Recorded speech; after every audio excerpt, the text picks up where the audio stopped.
and behold the world ransom for excuse me while I whip this out. Show me.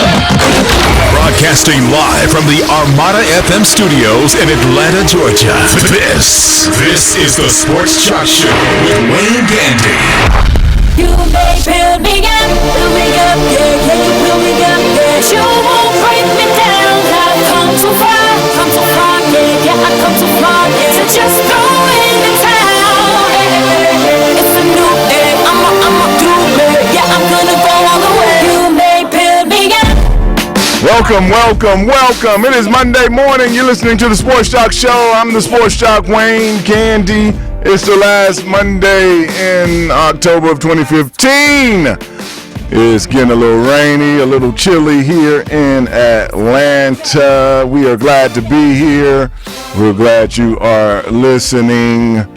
You definitely could have been doing something else this morning, like getting fresh coffee at your job or hitting on the secretary at the water cooler. But you're sitting here, you're listening to me. I got the funny man, Vic Kinney, in the building, and the truth, Miss Renee Jemison, here with me as well. This is the time where the Sports Joc gets to sit and monologue about last week, but we're having some technical difficulties over there, so I might have to monologue for the next 3 hours, messing around with these people in this building here. But we are glad to be here. Marijuana is going to be on the docket this day. We're going to see where my two co-hosts stand on passing the law of marijuana. Put out that joint, Big Kenny. No, he's not smoking. That is truth. No, both of them are smoking. No, I'm messing with you. I am getting secondhand smoking here, but I think it's from the pesticides up in this rat-filled place. And I want to know still, why aren't can I get my content sheet? Working on it. I've been sitting here since 7:20, and now they still can't get me what I need to perform today. Did you enjoy your weekend? Did your team win yesterday?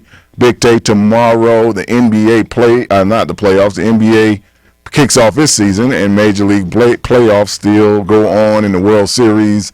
The Mets taking on the Royals.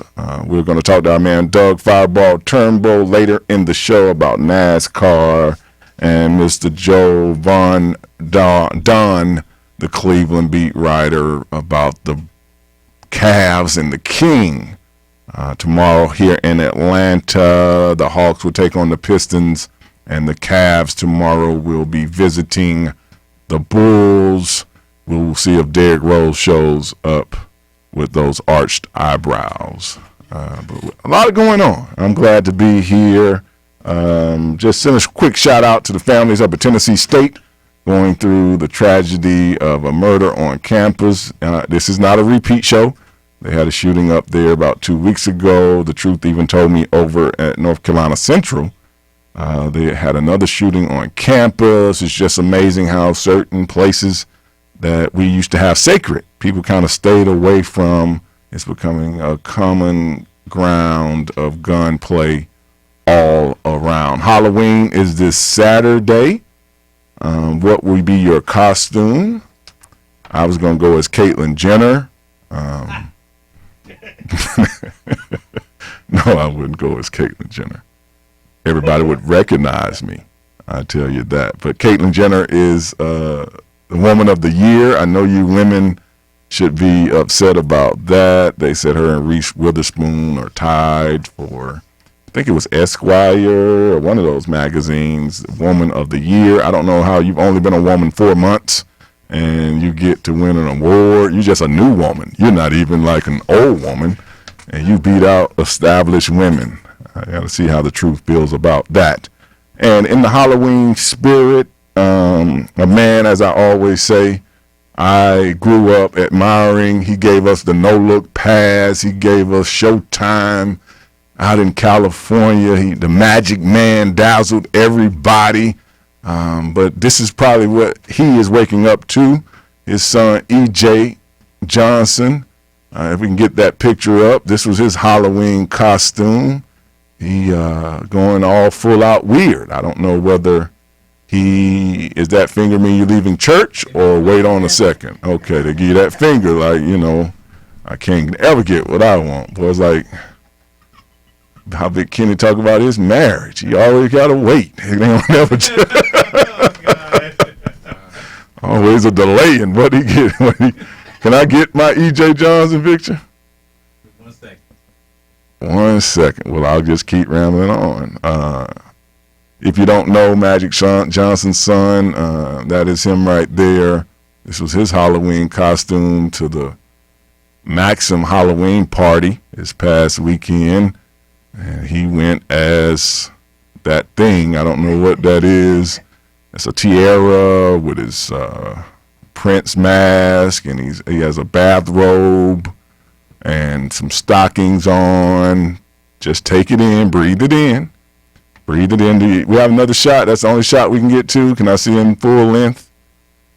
There's no full length of him. I want Big Kenny to soak up all 6'6" of him. Can I get a little of that full length E.J. Johnson? There you go, Big Kenny. Yes, baby. Yes, work it for him, Big Kenny. Snap your fingers in a Z.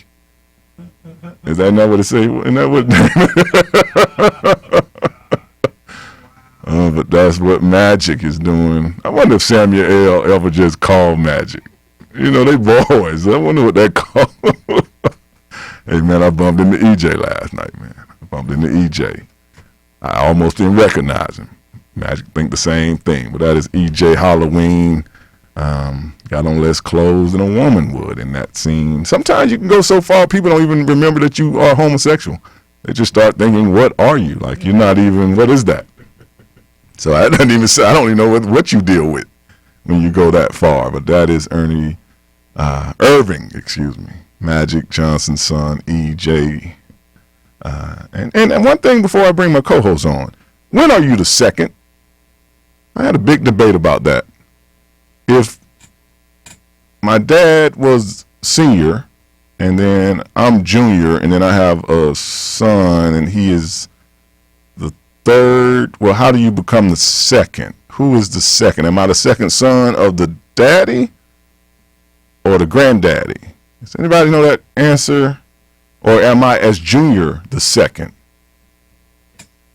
I couldn't figure out how that really works, and I know that might be crazy, but with all these name jerseys, you know, everybody now who has a son, because you're not even supposed to say senior, right? Steve put Steve Smith Senior because he had a baby boy, but you're Steve Smith, and he's the one who's supposed to put the junior. The senior guy never put senior on his jersey. You know, he would be the junior, right? Well, I got some old people in here. They'll be the answer. Funny man himself, Chicago's finest. That was him posed with EJ. He was dressed up like a white lady in that Halloween costume right there. The funny man, Big Kenny, in the building. Good morning, Sports Joc. That was not me with EJ. Do you think Magic Johnson ever saw that coming? Daddy, tell me about the game with the balls again. Daddy, come throw me the ball. No, EJ, you got to put it down. I don't never want to put it down. I want to hold this ball forever, Daddy. And the truth is in the house. Good morning to you. Hey, I am the second co-host. You got to die to be the second, by the way. So if you're a junior and senior dies, now you're the second. It's after death. It's after. I knew it was a key to it. Give me those details Okay, again. so- Give me those details. So you're a junior as long as senior is alive. When senior dies, you're now the second. Okay. And then my son he's still the third. Your son's junior or the third. Right. Yes, because the senior, the first, died. It's after death. After death is when you become the second. That's right. Okay. okay. See, so the people I was arguing with, they wrong and I was wrong. Yeah, I Googled it. I knew it wasn't just because I was the junior and once I had a son, I became the second. That's not how it works. That's it says on here. If the parent dies and you're using those senior and junior, then you refer to as just the senior at first, but the second once Mr. Barnabas dies, senior dies. That Gotcha. puts a whole new light on me and my son's relationship. I said, hey, Kenny Jr., he says the second. I said, no, Junior, he says the second. Maybe he knows something that I am not yet aware of. Your imminent death. I have to call my son. Dre beats are in the mail. No. That was your warning. You can go to Panama City for spring break At 12. Yeah, don't let so those there it grades is. stress you. If you didn't, we were discussing when are you the second, and if you're a junior, you become the second if that's what you choose to call yourself once senior passes away. But what if I'm junior, my son is Trey, he has a son, and he names That's him. a math question. You got to What is stop. he? Name him George. Didn't you name him George? Yeah, carry the one. I don't know. Then you be George 1 and George 2 and George 3 and George 8, George 9. Cinco. Oh, man, as we go to break, as I told you, we're going to get a little weed research today. Marijuana usage in our country is... See, I'm a field reporter. In 2001, 4.1% of the United States citizens was using marijuana. As of 2014, 9.5%. And that's only with 3 states legalized. It's only just, it's going to be a world full of smoke. We might dissolve the ozone layer. Do the smoke get to the ozone layer? What is it? Just aerosol cans? Is that the only thing you get there? Well, sit back, relax. When we come back, we'll talk about prostitution. Have you ever paid for any? Yeah, that and much more right after this quick break on the Sports Joc Show.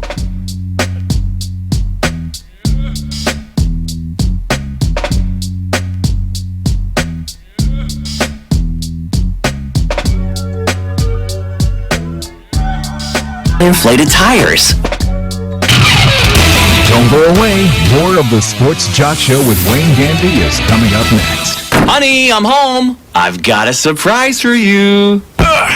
Get that filthy, disgusting tire out of my living room. You're on my favorite rug. Calm down. You're gonna love this. What? The goldfish bowl. I won't run over them. Relax. You roll that tire right back out of here. Relax. It's all part of my master plan to save us money. This is not going to be our coffee table. Don't even think about putting a piece of glass on top. No, honey. This is a reminder to keep our tires properly inflated so we can save money on gas. Can't we just tie a string around our fingers? Sweetie, properly inflated tires could save us more money at the pump than a week's worth of gas. You're getting tire tracks on my love seat. Exactly. To remind us that we love saving gas with properly inflated tires. What's wrong with the sticky note on the dashboard? Discover smarter ways to save hundreds of dollars on gas and help the environment too at the Alliance to Save Energy's website, drivesmarterchallenge.org. Hey, let's put the sticky note on the tire. Hi, we're talking to real smokers about quitting. Tell me when you smoke and why you smoke. Eat, cigarette, kids, cigarette, dinner, another cigarette. One on my way to lunch, one after lunch. And another cigarette, and another cigarette. Have you tried to quit? Yes. I become angry. It ain't that easy. You can't just quit cold turkey. I tried. What would you do different? Actually having a plan and thinking it through. You have to relearn how to live your life without a cigarette in your hand. With the right plan, you can quit smoking. Free at becomeanx.org. X, a new way to think about quitting. Brought to you by X and the Ad Council. I'm Ed Smart, father of a child who was abducted. I'm John Walsh. Like Ed, I also know the terror of having a child who was kidnapped. But now we have wonderful technology to aid in this battle. It's called the Amber Alert. It's an early notification system to the public when every second counts. Amber Alert is a partnership. We want to thank you, the public, broadcasters, transportation, and law enforcement. Amber Alert really works. And now, back to the Sports Joc, Wayne Gandy. Creating a mayhem so vast that the tale of his rampage would be passed down for generations.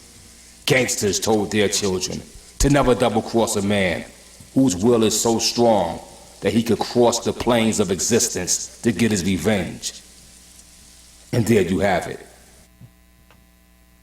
The story of the Ghost Face Killer. Welcome back to the Sports Joc Show. I'm the Sports Joc, Wayne Gandy. I don't know anything about a Ghostface Killer or none of that over there. From the Wu-Tang. We have a terrible DJ. He has been fired at every radio station across the South. and someone will go across the plains of existence to get his revenge. We miss Ray. We will go across the plains of the studio to get our revenge. Up at the University of Louisville, head coach Rick Pitino and his merry band of basketball players. As you know, this story broke about 2 weeks ago. Katina Powell, the prostitute, after 4 years of offering her escort service to the assistant Andre McGee of the university, setting up parties and pimping out her daughter. She went on The View last week. This is what she had to say on The View. A couple of comments by her. Al told the hosts of The View today that she first went to the NCAA and wanted to tell them her story. She claims they wouldn't listen, and that's when she contacted a publisher. Powell's daughter said the parties and the sex were, quote, happening at those parties. Powell said again today the only administrator she ever worked with at the University of Louisville was former assistant coach Andre McGee. I thought we was going to get Katina to speak there, but that's Katina Powell. If you didn't hear The View, she was on, and the best question I liked was when the lady asked her, what made you feel like you need to tell this? And Big Kenny Truth, her answer was, I wanted the parents to know what their children were doing in college. Okay. On top of my children. Yeah. Yeah, she knew what her kids were doing. Yeah, that's why I sent them down there. Yeah. Supervised them. I think most of us have, whether we indulged in the college experience or not, you learn what the college experience when you went to it. You watched the mayhem, you watched the drinking, you watched the partying, you watched the sex. Whether you were doing it or not, you saw it unfold. You watched before your face. This story, she asked in the interview. She also asked her about why did you keep a notation. I think we played that last week, and she was like, one day she knew that they would try to say they didn't do it. I think that's why she's not really gaining any traction. Nobody sees your point. There's certain things that. Like we understand, Animal House was made 35 years ago.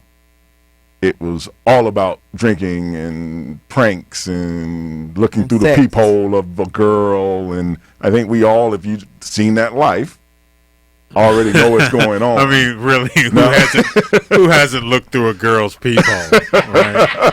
Right. I haven't. Right. I mean, well, the female athletes surely have. Right? So, only part of this that I think anybody even raising the eyebrow to is that it might have happened so frequently. But to imagine that a frat or something like that, a gang of guys, I even remember, which I don't like to tell my age, when I was 10, 11, they had the movie Porky's out. And another classic movie. A classic movie, and it was about those seniors in high school driving 30, 40 miles outside of the city to a place called Porky's, which was basically where Lamar Odom ended up in Vegas at a brothel. Sodom and Gomorrah. And they were Porky kept raising the prices of the port. And they ended up owing Porky, and Porky beat him up, and blah, blah, blah, blah, blah. But we're going back even way back then. You're not talking about bacon when you say pork, right? No. Back in the days when a McDonald's value meal was 49 cents. Big Kenny, well, we'll start with, because you're a parent. Yeah, I am. Truth. And when you think about it, the appalling part of the story is that at some point, she brought her two daughters into the mix of pimping them. Who were having sex for free, and she just figured out a way to, it's business, I guess. I mean, I don't know what to say about that lady, except I think it's just a time when she wanted to get some money out of it now, just like anybody else. Sensationalism, pays, and so she's on The View trying to get a check, and pimping her daughters is what she did. But Big Kenny, aren't you gonna lose your audience? Like, you almost have to have a game plan, but when I throw that wrinkle in, I'm going to lose the sympathy of the people. What when you throw which wrinkle in? That I brought my daughters into the prostitution ring. Well, see that's what I'm saying. When prostitution and pimping ain't just an occupation, it's a culture, and in that culture, I mean, you know, if I can be frank, all hoes sell. You know what I mean? So if there's some around to be sold, everybody get to work. So if that's the game, that's the game you show. And how much morality do you really expect a prostitute to have? So the fact that she would pimp her daughters really doesn't shock me. She's already. And I think, for me, it's not so much the focus on the prostitution, and everybody wants to make it about while her and her daughters were, she was engaging in prostitution with her daughters. She's saying that she was indulging in prostitution with her daughters for the University of Louisville. That's what makes the state school pride. What makes the story sensational is that it was done for the University of Louisville in their dorms to ensure that recruits would come to the university to somehow, I guess, boost morale of the team, and that's what makes it a story. It goes on every single day. Atlanta is one of the largest market for human trafficking in the United States. They say it's like a $43 million a month industry here in Atlanta. So women are having sex for money. Atlanta's a city with a large sex trade with strip clubs on every corner like Waffle Houses. And churches. But she's saying that she did it with the assistant coach's knowledge. It was a lot of money. Where was he getting the money to pay for all of these recruitment shows and just these morale parties? Well, that's what I'm saying. You're showing your uneducation by even bringing those points up to try to figure out how does a recruiter have a budget to throw parties. That's what he has. And then some people, and so some minions use their own money. Remember, my whole goal is to be a top administrator. Right. So if I have to even indulge into my own party to make this happen and look a certain way to get these big time recruits, you're trying to offer as though you were doing a public service for Louisville. I just was trying to find somebody to convince these 17, 18-year-old boys come to my school. They should come to Louisville. And sex will do it. And that's more valuable to a 17-year-old boy than sex. Especially when they can make it rain like they did in the video. I always tell people, he's only out there at 17 doing crime and things like that to get things, to impress women, to want them to come over. I don't need a car for me. I need a car so that little 17-year-old girl think I'm doing it. And we'll put out. If it weren't for a woman, I'd just ride with Big Kenny. I mean, that's what the whole thing is. I want to look sparkling and more than I am so I can attract the women at the school. Now, as men grow up, if you mature, that kind of fade away. But in a college setting, if I can get the girl at the school, and some people use prostitutes, some people use co-eds. Yes. Yeah, we talked about that last week on the show. To get these guys to, now when I went to Louisville, because I went down there to Kentucky didn't offer me nothing but whiskey. I went to Louisville and legalized marijuana real soon. Yes, it's coming. Louisville. It'll be a flood. It'll be a flood of recruits all going to the University of Colorado. What's the difference between what they call ambassadors when you get to any school, and not to name any names, when they take you on the tour and show you around and you end up sleeping with those girls anyway, than what she's doing or what she did? Sounds like a woman that has ever gone to college and haven't tried to even send her daughters. But I think what undermined the whole story, Big Kenny is right. That is the story. What undermines her story is that you're telling me that you broke this story so another parent can figure out what's going on with their children, but you're using your children as that bait. So why how are you telling me you so concerned? Oh, she had an epiphany. She was had a change of heart. She found the Lord, and wrote a book, and I need somebody to try to buy it. And now she's on The View. And on The View, and ESPN, The View, and Good Morning America, and all owned by ABC.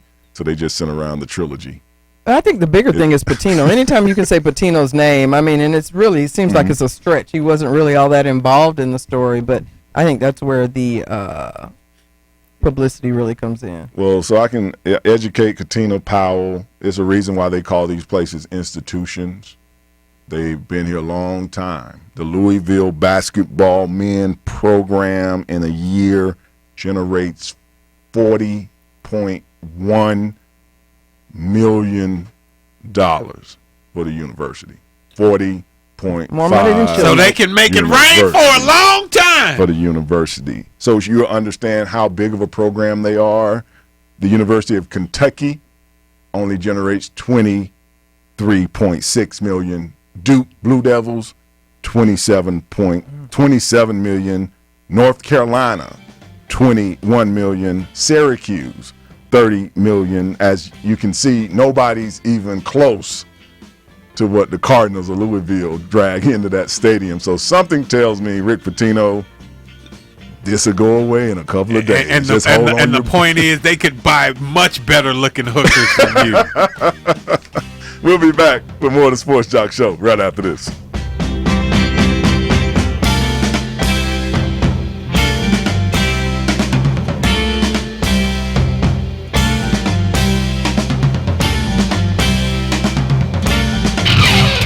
Don't go away. More of the Sports Joc Show with Wayne Gandy is coming up next.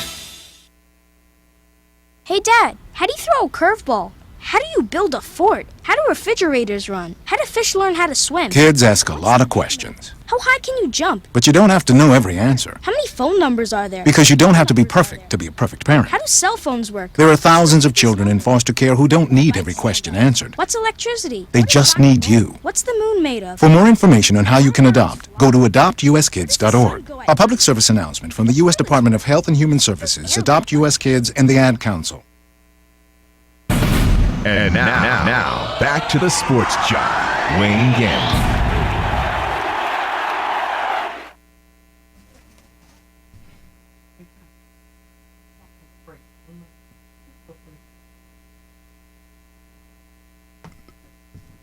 Welcome back to the Sports Joc Show. I'm the Sports Joc, Wayne Gandy. We have some technical difficulties. It's raining. The lightning is taking us in and out. You don't hear.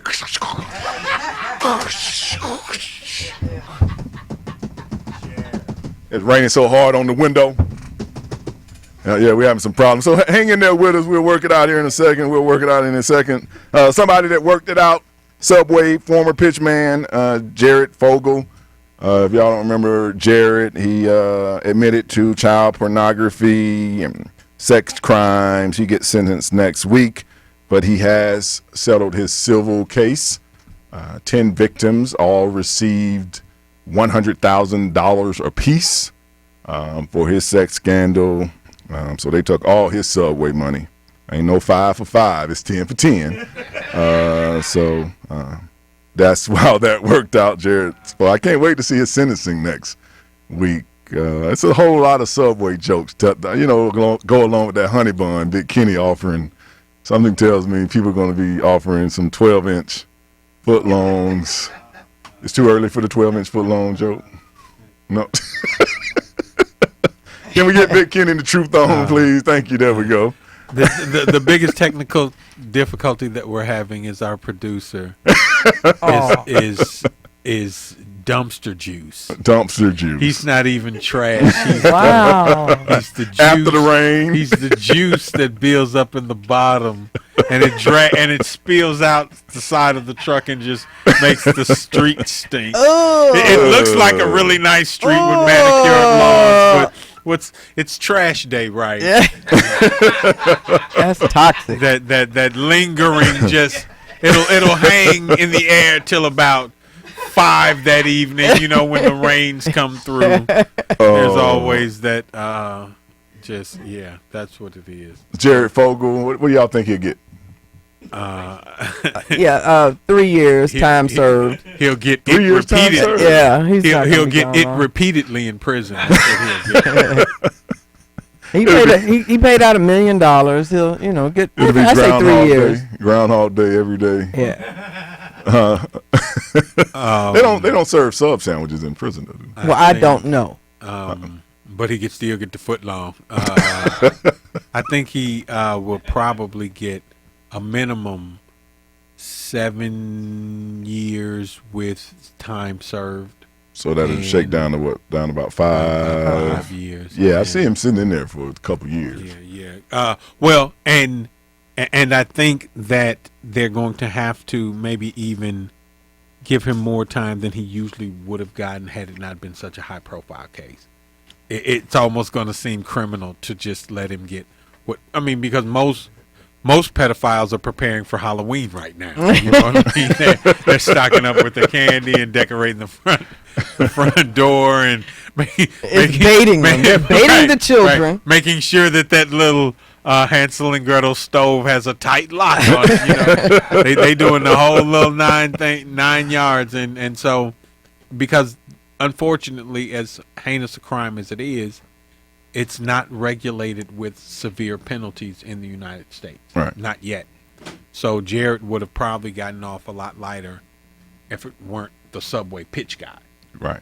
Well, I did read that they said he'd get minimum 5 years, but we'll see how that works out. Yeah, let's see how the foot-long guy. Jared does have 2 kids of his own, which is a lot of people didn't even know. He has 2 kids of his own. So Jared, the Fogle, the foot-long. He got tired of going out and hunting for him, I guess. Tragedy out at Oklahoma State at their homecoming parade on Saturday. 25-year-old female driver that they are checking to see. They say that she had to be DUI. It could have been some other drug other than alcohol. It could have been marijuana. Maybe she drove over from Colorado. And how far is Colorado from Oklahoma? Far. Far. It's far. Yeah, it's far. But 4 people dead, numerous people hurt. If you look at some of the pictures, she just plowed through the crowd. I even read a report where some of the fans that were further down the road thought that was part of like the parade when people were moving, that whoever was coming down the street was like throwing confetti and water, and that's why the people were kind of getting out the way. It was a car. They have arrested her and charged her with second-degree murder, and I'm quite sure this is just a sad case. Oklahoma State football team did still go out and win, and this has happened right before the game kicked off. So they say she blacked out. And during the interview, they said they didn't feel like they were talking to a competent party at all, that she was just totally out of it. An additional 46 people were injured. And one of those people that was killed was like a 2-year-old kid. Yeah, it was a toddler. Yeah. And I think maybe 6 people are still like in the hospital. Really? Like that. So she did really hit some people. Some of the injuries were people just jumping out of the way and falling on each other, and some of them she really did hit people. She ran through a motorcycle barricade to even get into the area. So just a tragic. It's so much tragedy around just gatherings now. You know, and she's saying that all of this was an accident, is what she's saying.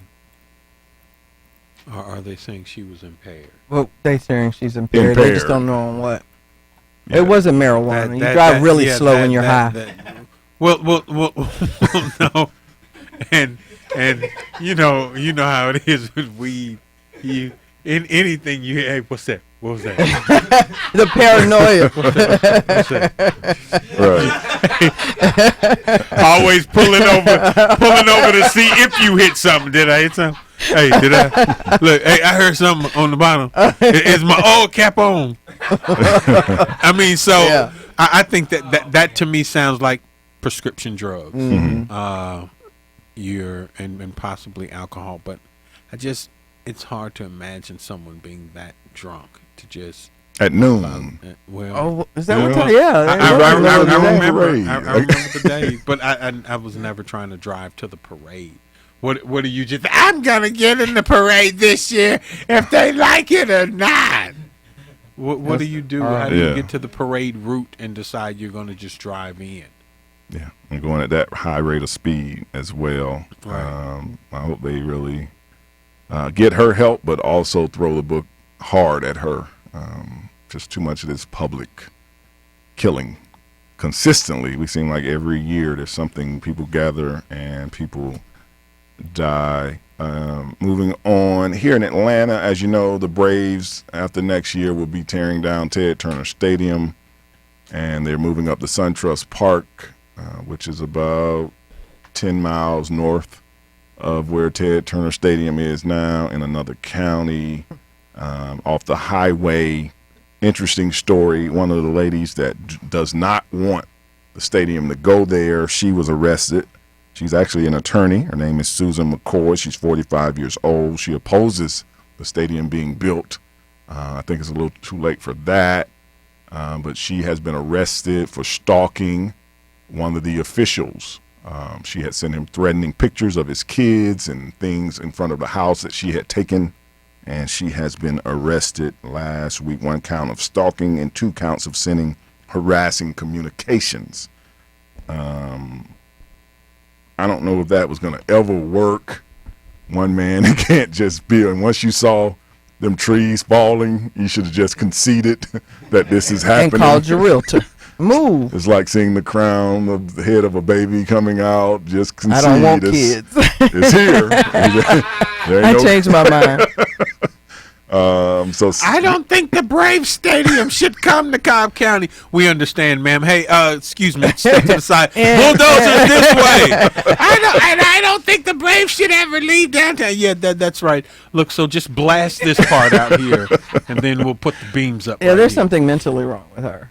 Yeah, that's what I'm saying. Well, the part of the story is that 2 of the officials, it's 3 officials, I believe, in total that she is accused of threatening and menacing with emails and menacing, threatening language. But 2 of them, she alleged, set her yard on fire. Yes. Oh, really? So they say, she said they came to her house and set her yard on fire, and now I don't know. Because, that's what big-time rich officials like to do, that's building $400 million stadium. They like to come set your fence. I mean, anything, hey, lady, you better let the Braves come out here. And then she sprays it out, and then that'll get her. That sounds like schizophrenia. Yeah. But I mean, people are petty that way. I mean, you know what I mean. And crazy that way. Right. Oh man, Big Kenny. Before we go to break, you were talking about let's go and boar hunting. A couple of months ago, after the lion, I want to say his name was Cecil, not Simba, was killed by the dentist. Right. Delta suspended shipping. Right. Heads and exotic furs and stuff like that. Well, those hunters are now suing Delta for basically hurting their business. That this is how we make a living. What we're shipping is not deemed to be illegal. And that's what I'm saying. This is America. If I want to ship the head of an orangutan lady, I ought to be able to ship the head of an orangutan. You know how hard it is to get an orangutan head. I had to go all the way to where they's from. I ain't going to say where they're from because I ain't pay attention in geography like that. But that's besides the point. So what's Delta saying? Well, Delta banned the shipping, and now they're going to court. That industry of hunters, and I don't know the official title of them. What would they be called? The people that these men are called men, and men are suing to have their head. They want their head delivered, Sports Joc. What about the other airlines, though? And they tired of Delta holding back the head. So we'll see how this case works out. So Cecil the lion might be coming to your house. Southwest will fly the head over. Can't you see the poor UPS man trying to get it off the back of the truck? We'll be back for the Sports Joc Show in just a second.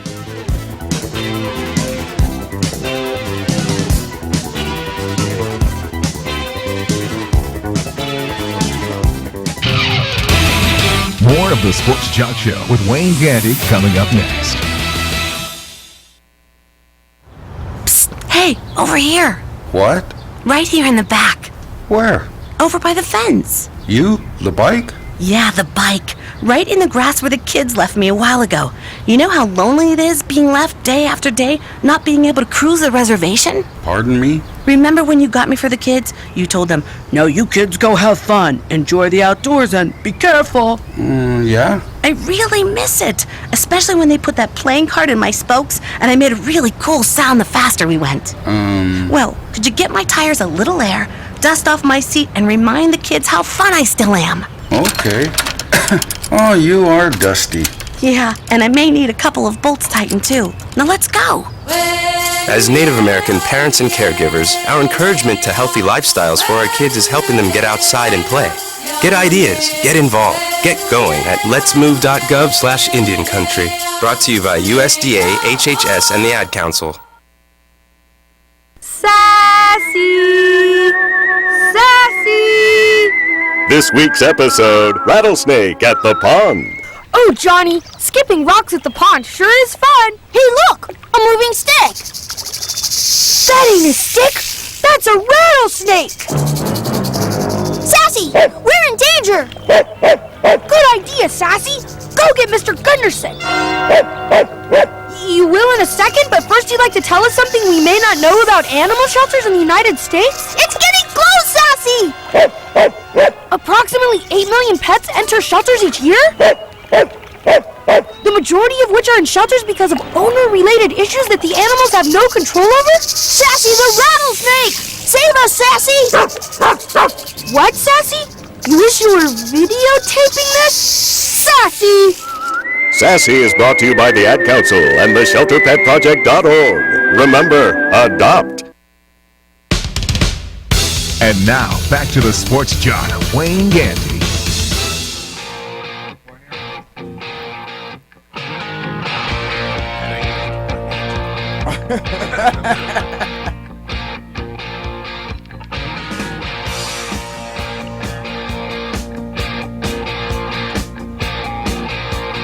Yo, B, turn it up in my headphones there, son. Yo, B, you turned me down, son. I can't really hear it like I was there, son. Yo, God, turn it up in my headphones there, Scott. Don't make me do the Anita Baker and start kicking speakers around here. Y'all won't turn the headphones up. The music will need to get loose up there on the stage. Yep. There we go. Welcome back to the Sports Joc Show. I'm the Sports Joc, Wayne Gandy. College football, hot and heavy. My Auburn Tigers went into 500 overtimes, only to lose to Arkansas. It was a thrilling overtime, but we did come up on the short end overtime, and it literally was like 6 overtimes. Like, you know, how college does it. They set the ball on the 25. Both teams get a chance to score, and Arkansas prevailed at home. Auburn is looking like it's going to be real hard to make not the playoffs, but a bowl game coming up this year down in Miami. If you was watching this game and you know anything about football, I text one of my best friends after the first quarter. It was 21-0. I said Al Golden might be out of a job in about 45 more minutes because you can't lose at home. Clemson went into Miami. Do we have that picture of Leon Searcy over there? Leon Searcy, one of the Hurricane greats. I sent it to your phone. Big Kenny, true. This is what Searcy sent out on, I think, Instagram or a tweet, however you send it out there on the cloud. There he is. He's smoking a stogie. He said, "This is the face you have when you're down 21-0. And when your big-time alumnus start sending stuff out like that, that means the coach's job is definitely in trouble." Even Warren Sapp was mad. So, you know, for him to come out of hiding and make a comment about anybody's performance. Yeah. It must have been real crucial. I didn't touch them prostitutes. Or my girlfriend. and fired it, coach. Miami lost at home to Clemson 58-0. The Al Golden era is over. I threw out the conspiracy.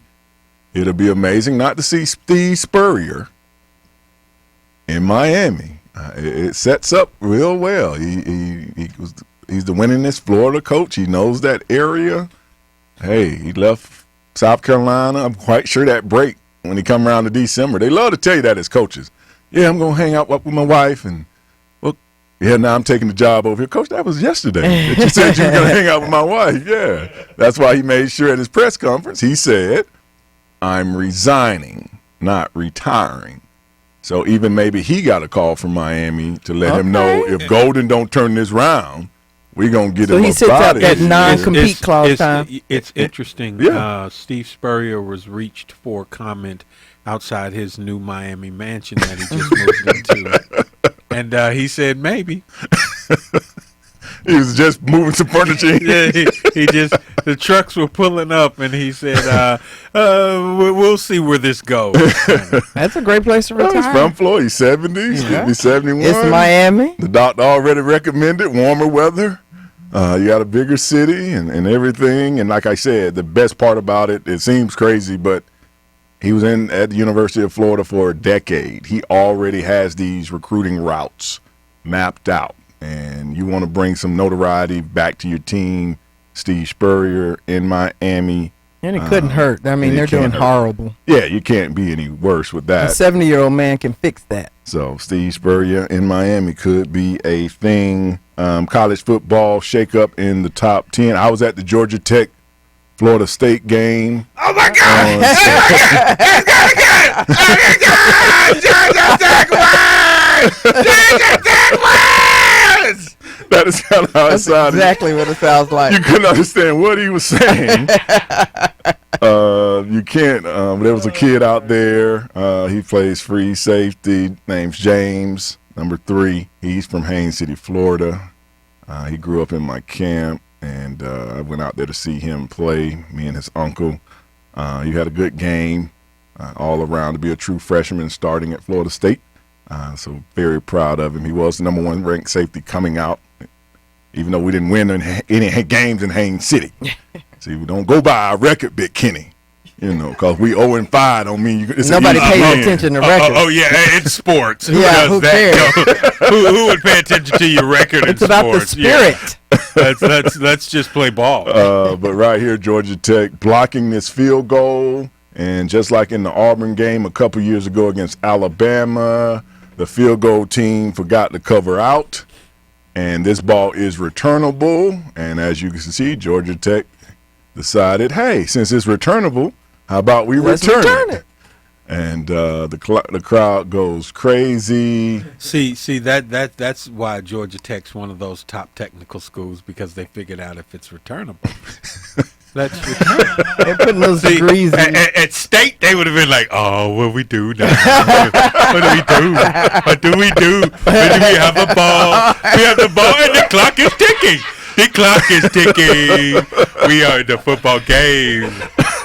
Yeah, but in Tech, they figured out the probability of it happening. It's already the looking ball at the is schematic. returnable, I would say. Let's confer on this with the other lads.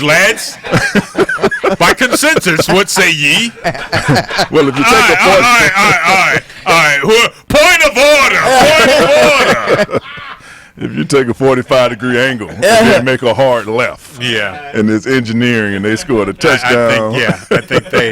I think they all agree. Yeah, shout out to all my Tech friends. Georgia All Tech. my smart Only thing I friends. didn't like about the game, and thank you, Mike Stamos, for the tickets, was there was a fan sitting in front of me, and the Sports Joc is new to even being out with the fans as far as going to sporting events, because I used to, when I played, I never really went to games of any kind other than maybe a high school game or something. But so I'm trying to learn fan protocol.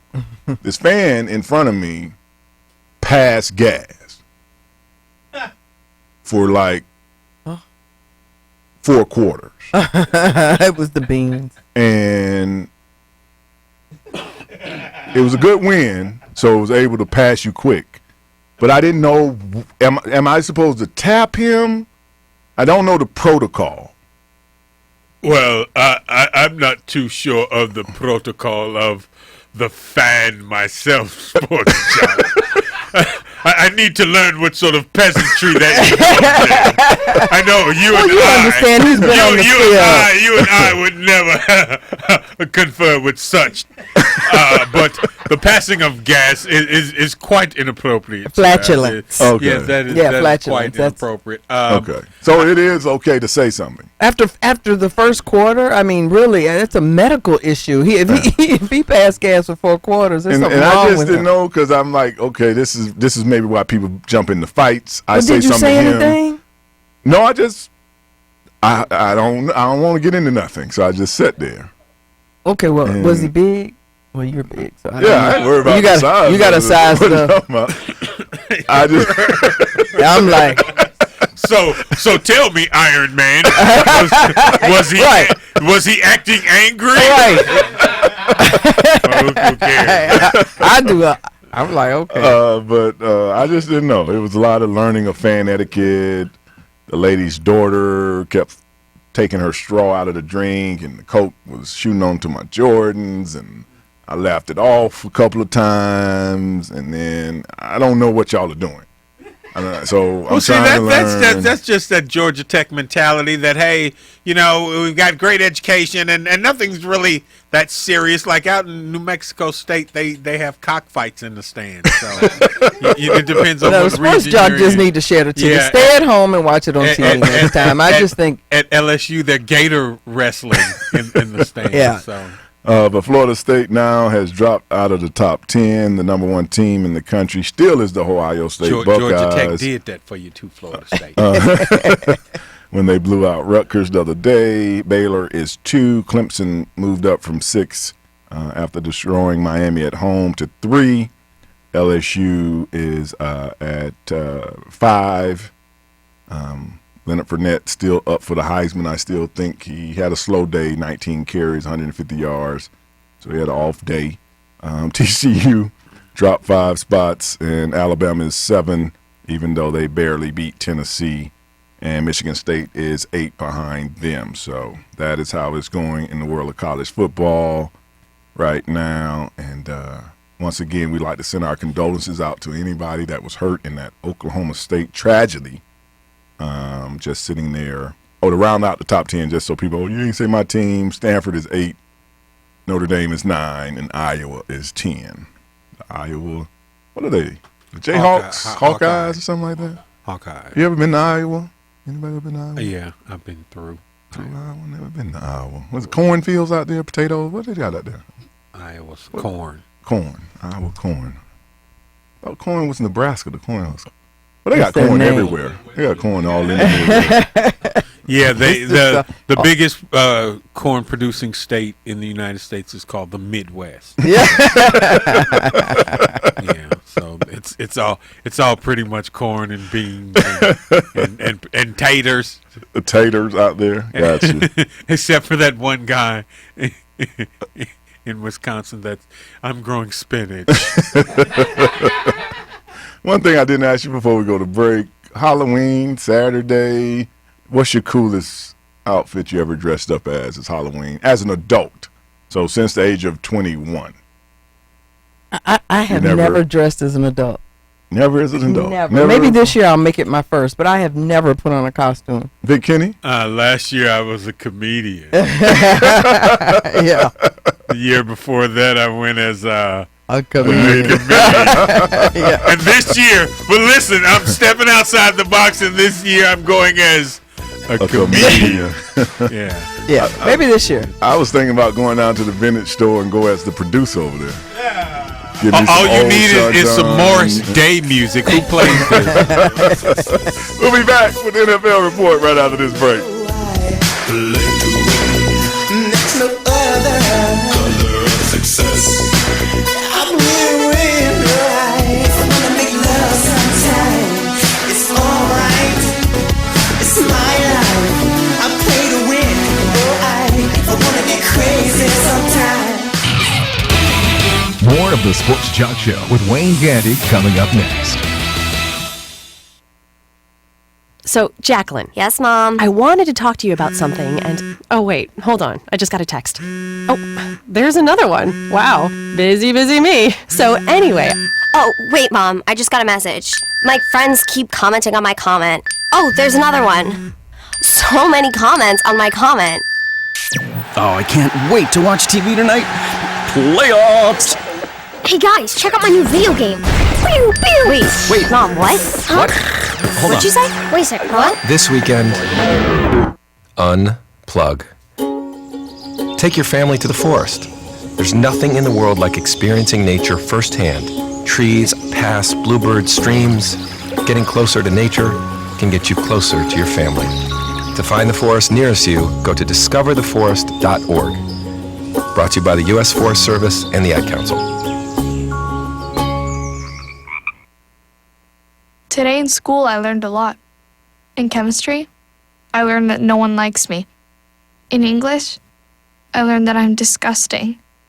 And in physics, I learned that I'm a loser. Today in school, I learned that I'm ugly and useless. And in gym, I learned that I'm pathetic and a joke. In history, I learned that I'm trash. Today in school, I learned that I have no friends. In English, I learned that I make people sick. And at lunch, I learned that I sit on my own because I smell. In chemistry, I learned that no one likes me. In biology, I learned that I'm fat and stupid.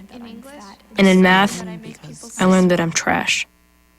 The only thing I didn't learn in school today? The only thing I didn't learn today. The only thing I didn't learn is why no one ever helps.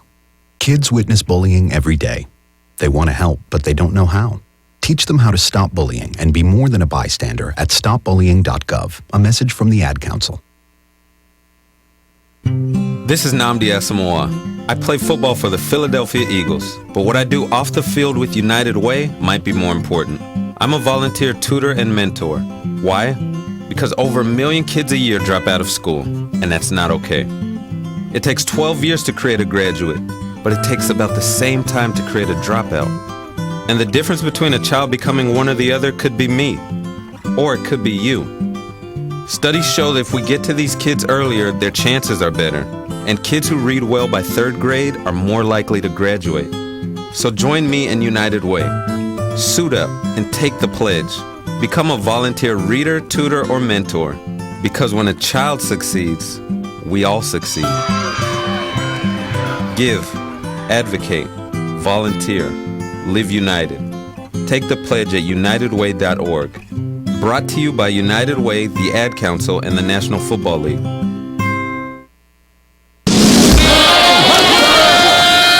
Enough is enough! I have had it! Why so serious? And we hold the world ransom for...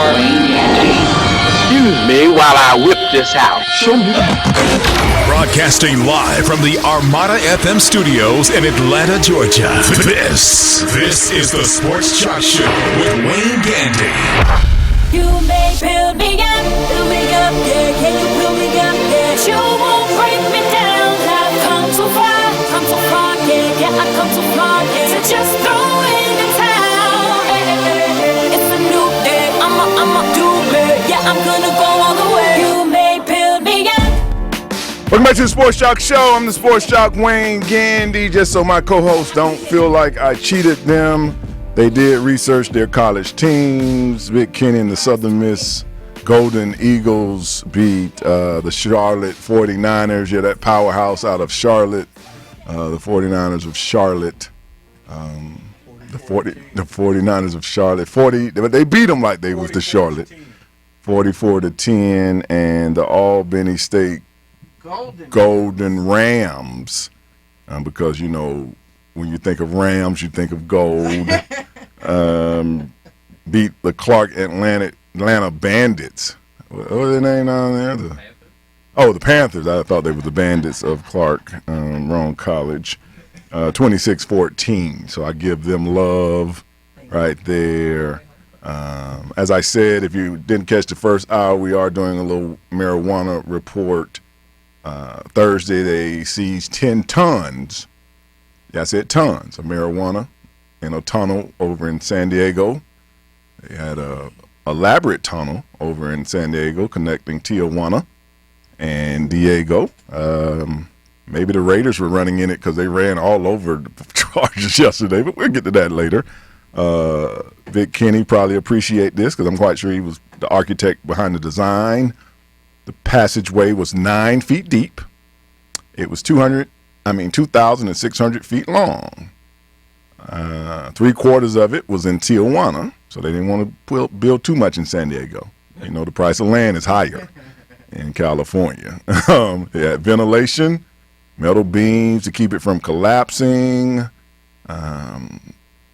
It belonged to El Chapo. Yes. Shocker. Well, I thought the whole state. He's still on the loose. I think I saw him at Quick Trip this morning, chilling, but maybe I just got his face wrong. No, I'm just playing El Chapo. I'm sorry, man. That might have been you at the game farting. I'm sorry. See, you just never know, man. You can't just try people you ain't got a lot of knowledge of what's going on. But 10 tons of anything is a lot. 10 tons of pot they seized in the tunnel, which means it really was probably 13 tons because they got to sell them other 3 tons just to keep up public relations. Somebody got to get paid off. Somebody had to get paid off to get told. You didn't just run up on this operation. Somebody gave you some information. So I just thought I would pass that along. We got a little more weed coming up in the show. But 10 tons, El Chapo. NFL, my co-hosts are here, Big Kenny, the funny man himself. His Jets. Jets. Lost to Pretty Tom yesterday, 30-23. Let me tell you,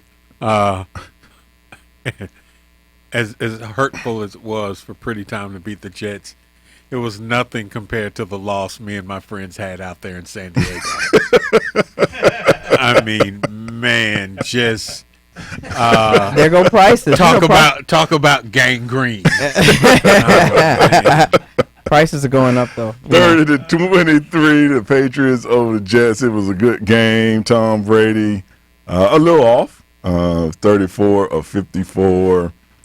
Threw for 2 touchdowns, but Ryan Fitzpatrick playing pretty well. It's always cool to see Geno over there just accepting, I ain't going to get back in there. I kept telling my boy while I was hurt, when I get back, I'm going to take it back, but I'm just over there. Just a guy. Write that something down. Get you a clipboard. Make yourself look important. Blend in more. Put some headsets on and get a clipboard.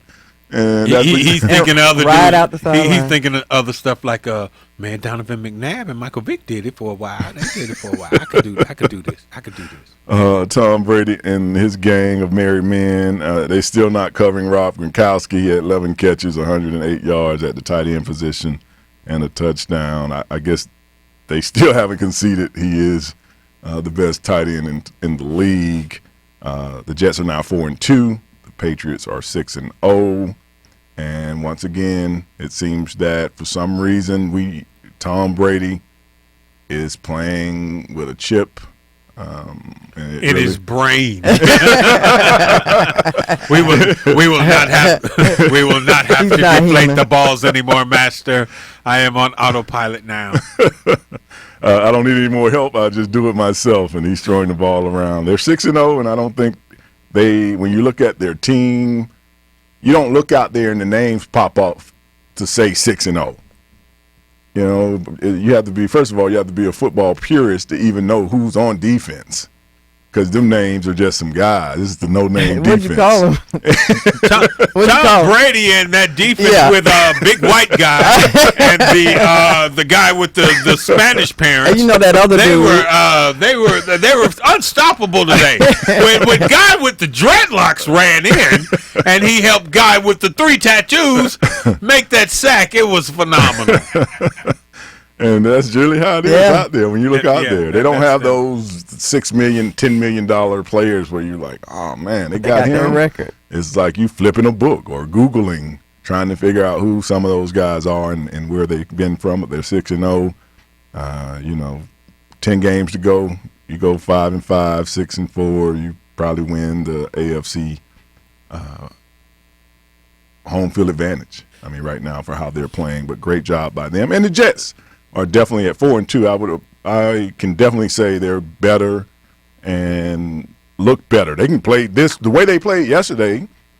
against the other 30 teams, and they're going to win a lot of those games. So they didn't lose like they were playing bad. They actually played a pretty good game. Right. You just played a better team at the end. Do you think the guy that told on Brady with inflate gate is feeling pretty stupid? I'm telling you, he didn't have the air in the balls. It was horrible. He won't be able to win if he doesn't cheat. Now they're 6-0. It's something I'm telling you. We have to investigate. Yesterday, up in New York, the Giants beating the Cowboys. The Cowboys starting Matt Castle in this game. They have benched Brandon Whedon. Castle comes in the game. Not a super bad day for just jumping out there. He threw 3 interceptions. Where'd they get Matt Castle? That's what I'm saying. From where he just came out of the grave. Yeah. Not the grave.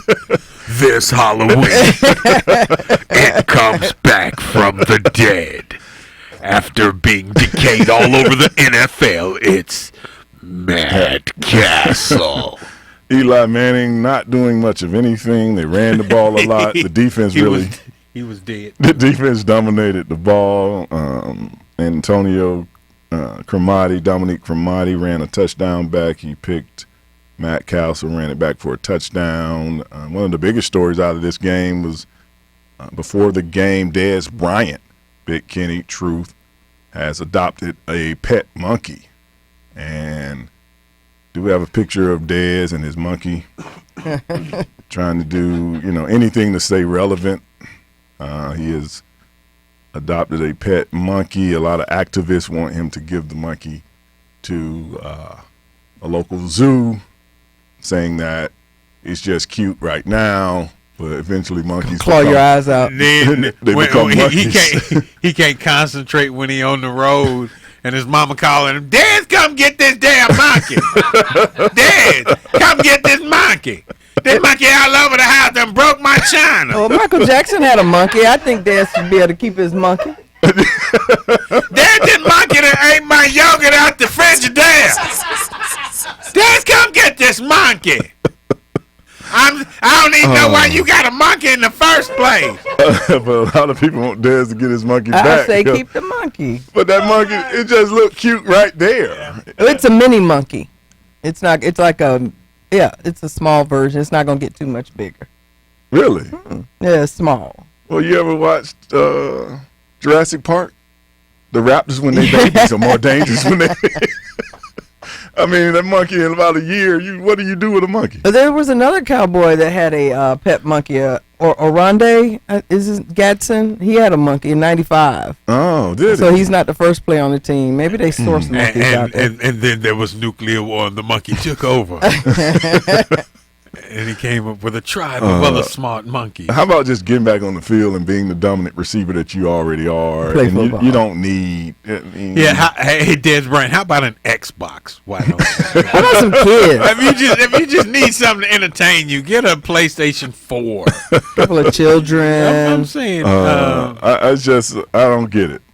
I mean, it's this era to be different. It's just like.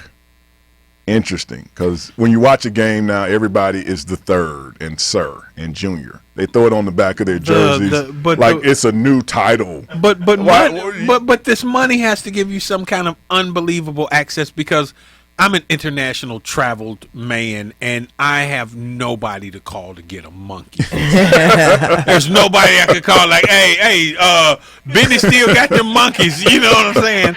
I've never run across anyone in my travels that would have a monkey for sale. Yes. How does he find a monkey? Monkey on your back, to get to the and bring it to the house. Because I'm sitting here. I want a monkey to keep, not just to go look at it. I want a monkey to keep at my house, right? But here's the thing: I'm sitting here and I'm jotting down ideas that's going to separate me in notoriety. Let's come get this monkey. What was Michael Jackson's monkey's name? Bubbles. Yeah.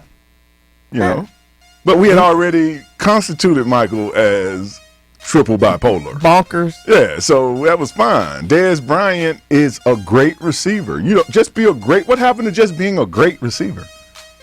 You don't have to be a great receiver that adopts monkeys.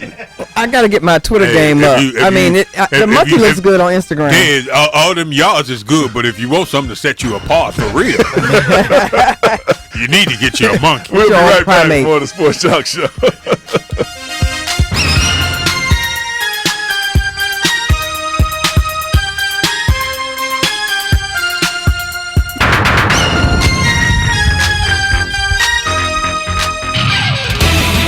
More of the Sports Joc Show with Wayne Gandy coming up next.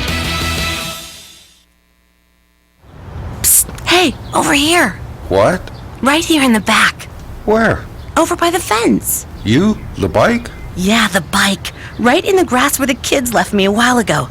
You know how lonely it is being left day after day, not being able to cruise the reservation? Pardon me? Remember when you got me for the kids? You told them, "No, you kids go have fun, enjoy the outdoors, and be careful." Yeah? I really miss it, especially when they put that playing card in my spokes and I made a really cool sound the faster we went.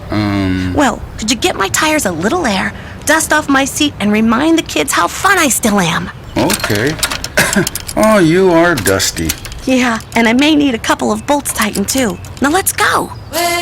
As Native American parents and caregivers, our encouragement to healthy lifestyles for our kids is helping them get outside and play. Get ideas, get involved, get going at letsmove.gov/Indian Country. Brought to you by USDA, HHS, and the Ad Council. Hey, Dad, how do you throw a curveball? How do you build a fort? How do refrigerators run? How do fish learn how to swim? Kids ask a lot of questions, How high can you jump? but you don't have to know every answer. How many phone numbers are there? Because you don't have to be perfect to be a perfect parent. How do cell phones work? There are thousands of children in foster care who don't need every question answered. What's electricity? They just need you. What's the moon made of? For more information on how you can adopt, go to adoptuskids.org. A public service announcement from the U.S. Department of Health and Human Services, Adopt U.S. Kids, and the Ad Council. It's not always easy being a dad. When's the fairy princess coming? Any minute now. What? What do you mean she's not coming? But it's always worth it. It's the fairy princess! It is I, Cruz Zinkelpel. The smallest moments can have the biggest impact on a child's life. I know it's really you, Drew. I'm just pretending for the other kids. Take time to be a dad today. Call 877-4DAD-411 or visit fatherhood.gov. Brought to you by the U.S. Department of Health and Human Services and the Ad Council. And now, back to the Sports Joc, Wayne Gandy.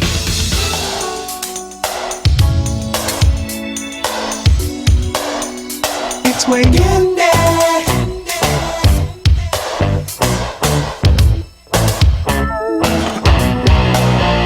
It's Wayne Gandy. Oh, log on so you can see the Sports JOC, even Big Kenny.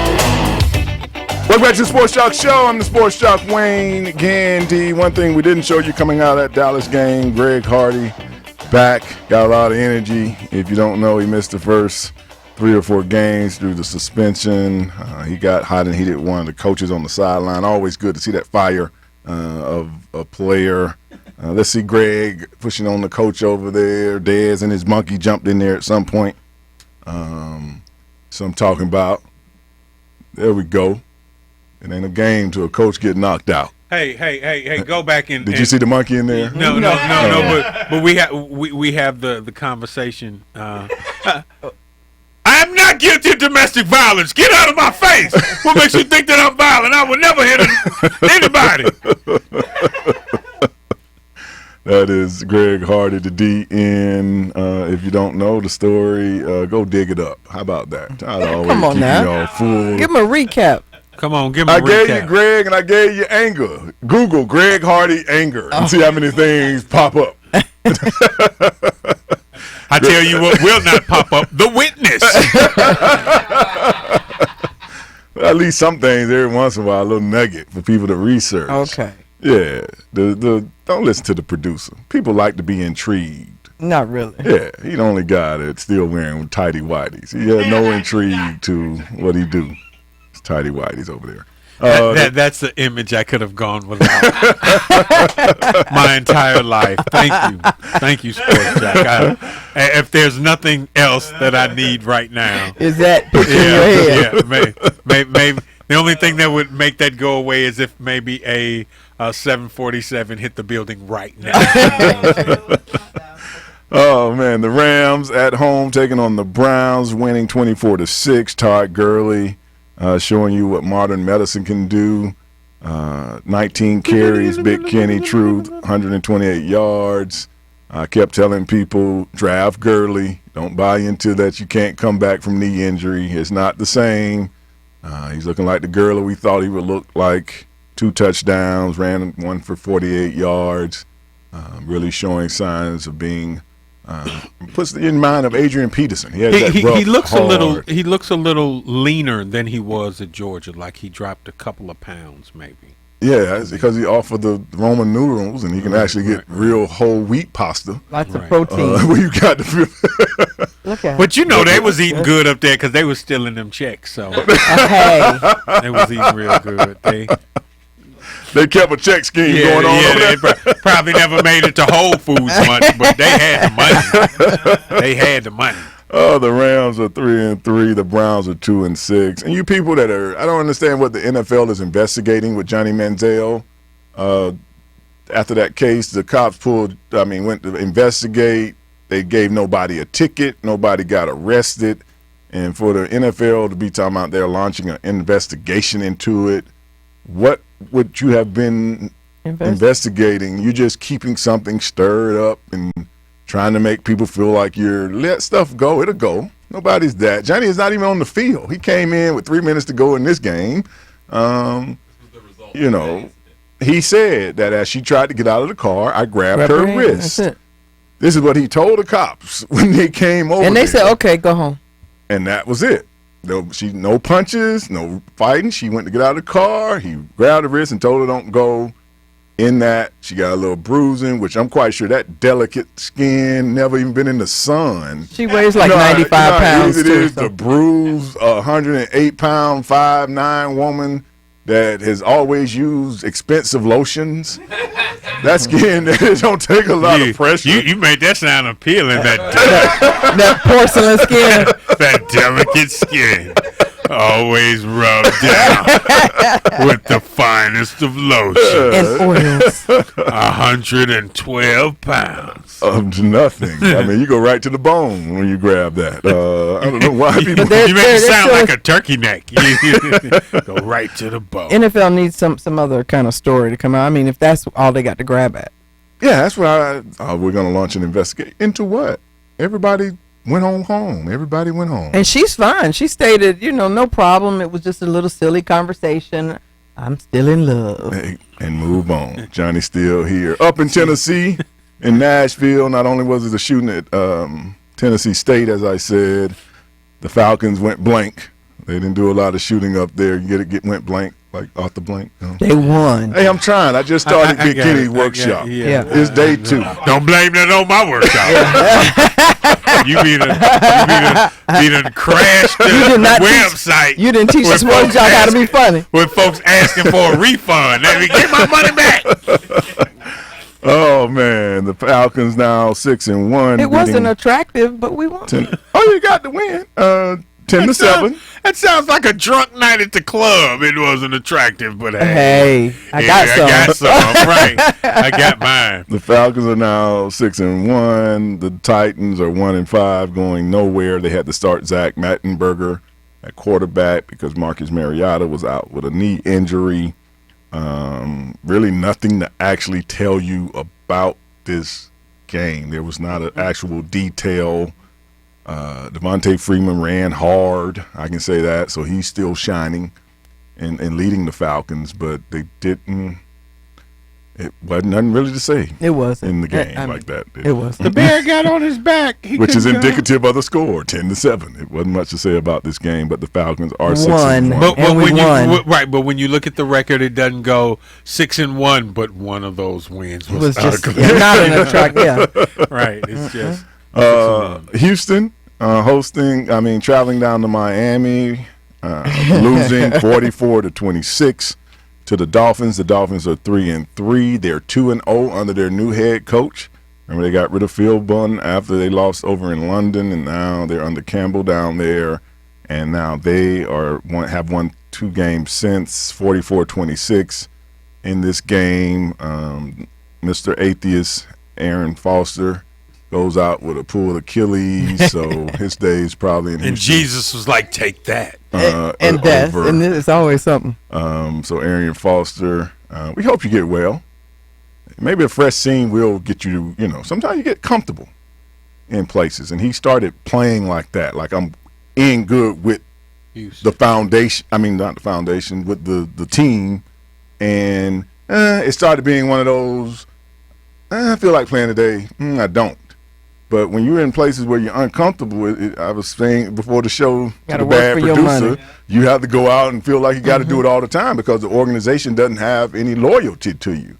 I think there he seems like, I'm a Texan for life. I'm probably going to leave here and go up in the owner suite and host some Asian revivals and stuff over here and all that kind of stuff. And now he's hurt again. He's already over the last 4 or 5 years never played 16 games. So he hurt his Achilles, which is always a big injury, especially for a running back. And the Texans, after being on Hard Knocks, the curse of the Hard Knocks is what people are calling it, 2-5 and really going nowhere fast. And every team that seems to get on Hard Knocks falls through. Can we get an amen? Amen. Hallelujah. I got a hallelujah. I can just get a hallelujah. Always that one lady in church to make sure you hear her. We always got to be so outlandish. Extra. Yeah, extra. I heard that. Yes, Jesus! Yes! She waited till everybody get quiet, and then she said, I don't know. That's a dating call in church. Yeah. New Orleans, after beating the Falcons, are keeping their winning ways. Drew Brees having a decent day. Luke McGowan off of his AT&T commercial, or is that Sprint? The backup got in for and threw a touchdown. But now the Saints are 3-4. They beat the Colts 27-21. A lot of people are trying to figure out where is this great Colts team that we thought was going to challenge the Tom Brady's and the Peyton Manning this year. They have not shown up. They're 3-4, and the players they went and got, Andrew Johnson and Frank Gore have not shown up in big ways, and now they're 3-4. And at the bottom, Andrew Luck's throwing a lot of interceptions, which is really not his game, threw 2 yesterday. Now the Saints feel like they're still in the hunt to catch up with the Falcons and the Panthers, as we will talk about the Panthers a little later. And before we go to break, one more game. The Chiefs, 23. The Steelers, 13. Landry Jones starting for the Steelers. Ben Roethlisberger and Mike Vick on the sidelines in sweats. So the Michael Vick era seemed like it might be over in Pittsburgh. Smoke 2. Smoke 1. Don't let me cheat him. Smoke 1. Le'Veon Bell. 17 carries, 121 yards, so he is back to his ways, one of the top running backs, if not the top running back in the NFL. But they're falling to Alex Smith and the Chiefs 23-13. And you kind of figured till Big Ben gets back, they'll win 1, lose 1, win 1, because he is the engine that gets them going, and he's made this team over the last 6 years his own. The Steelers are 4-3. The Chiefs are 2-5. Yes, indeed. One thing about the Steelers, just quick note, Ryan Shazier, their linebacker, he is really trying to draw attention to, I know some of you watching the game, he's the guy that has alopecia. So when you look out there, he got that moon body. There's no hair on it. I had a teammate in college named Wayne Bowsma, and he was the first man I had ever met with alopecia. Only thing was Wayne had a twin, and he looked like a caveman.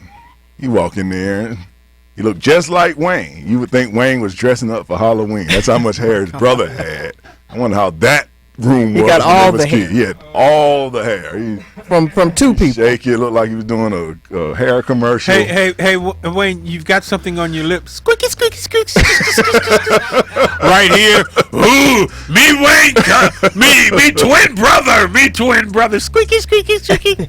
So now Shazier has teamed up with Charlie Villanueva in the NBA who also has alopecia, went to Michigan State and trying to bring awareness to how kids are embarrassed about this disease in high school.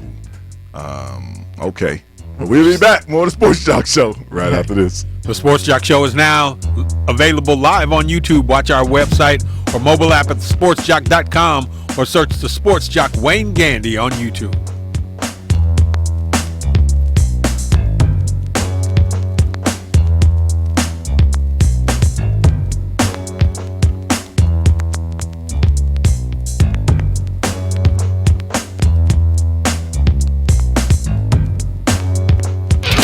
Don't go away. More of the Sports Joc Show with Wayne Gandy is coming up next. Honey, I'm home. I've got a surprise for you. Get that filthy, disgusting tire out of my living room. You're on my favorite rug. Calm down. You're gonna love this. What? Whoa. The goldfish bowl. I won't run over them. Relax. You roll that tire right back out of here. Relax. It's all part of my master plan to save us money. This is not going to be our coffee table. Don't even think about putting a piece of glass on top. No, honey. This is a reminder to keep our tires properly inflated so we can save money on gas. Can't we just tie a string around our fingers? Sweetie, properly inflated tires could save us more money at the pump than a week's worth of gas. You're getting tire tracks on my love seat. Exactly. To remind us that we love saving gas with properly inflated tires. What's wrong with the sticky note on the dashboard? Discover smarter ways to save hundreds of dollars on gas and help the environment too at the Alliance to Save Energy's website, drivesmarterchallenge.org. Hey, let's put the sticky note on the tire. Hi, we're talking to real smokers about quitting. Tell me when you smoke and why you smoke. Eat, cigarette, kids, cigarette, dinner, another cigarette. One on my way to lunch, one after lunch. And another cigarette, and another cigarette. Have you tried to quit? Yes. I become angry. It ain't that easy. You can't just quit cold turkey. I tried. What would you do different? Actually having a plan and thinking it through. You have to relearn how to live your life without a cigarette in your hand. With the right plan, you can quit smoking. Free at becomeanx.org. X, a new way to think about quitting. Brought to you by X and the Ad Council. I'm Ed Smart, father of a child who was abducted. I'm John Walsh. Like Ed, I also know the terror of having a child who was kidnapped. But now we have wonderful technology to aid in this battle. It's called the Amber Alert. It's an early notification system to the public when every second counts. Amber Alert is a partnership. We want to thank you, the public, broadcasters, transportation, and law enforcement. Amber Alert really works. And now, back to the Sports Joc, Wayne Gandy.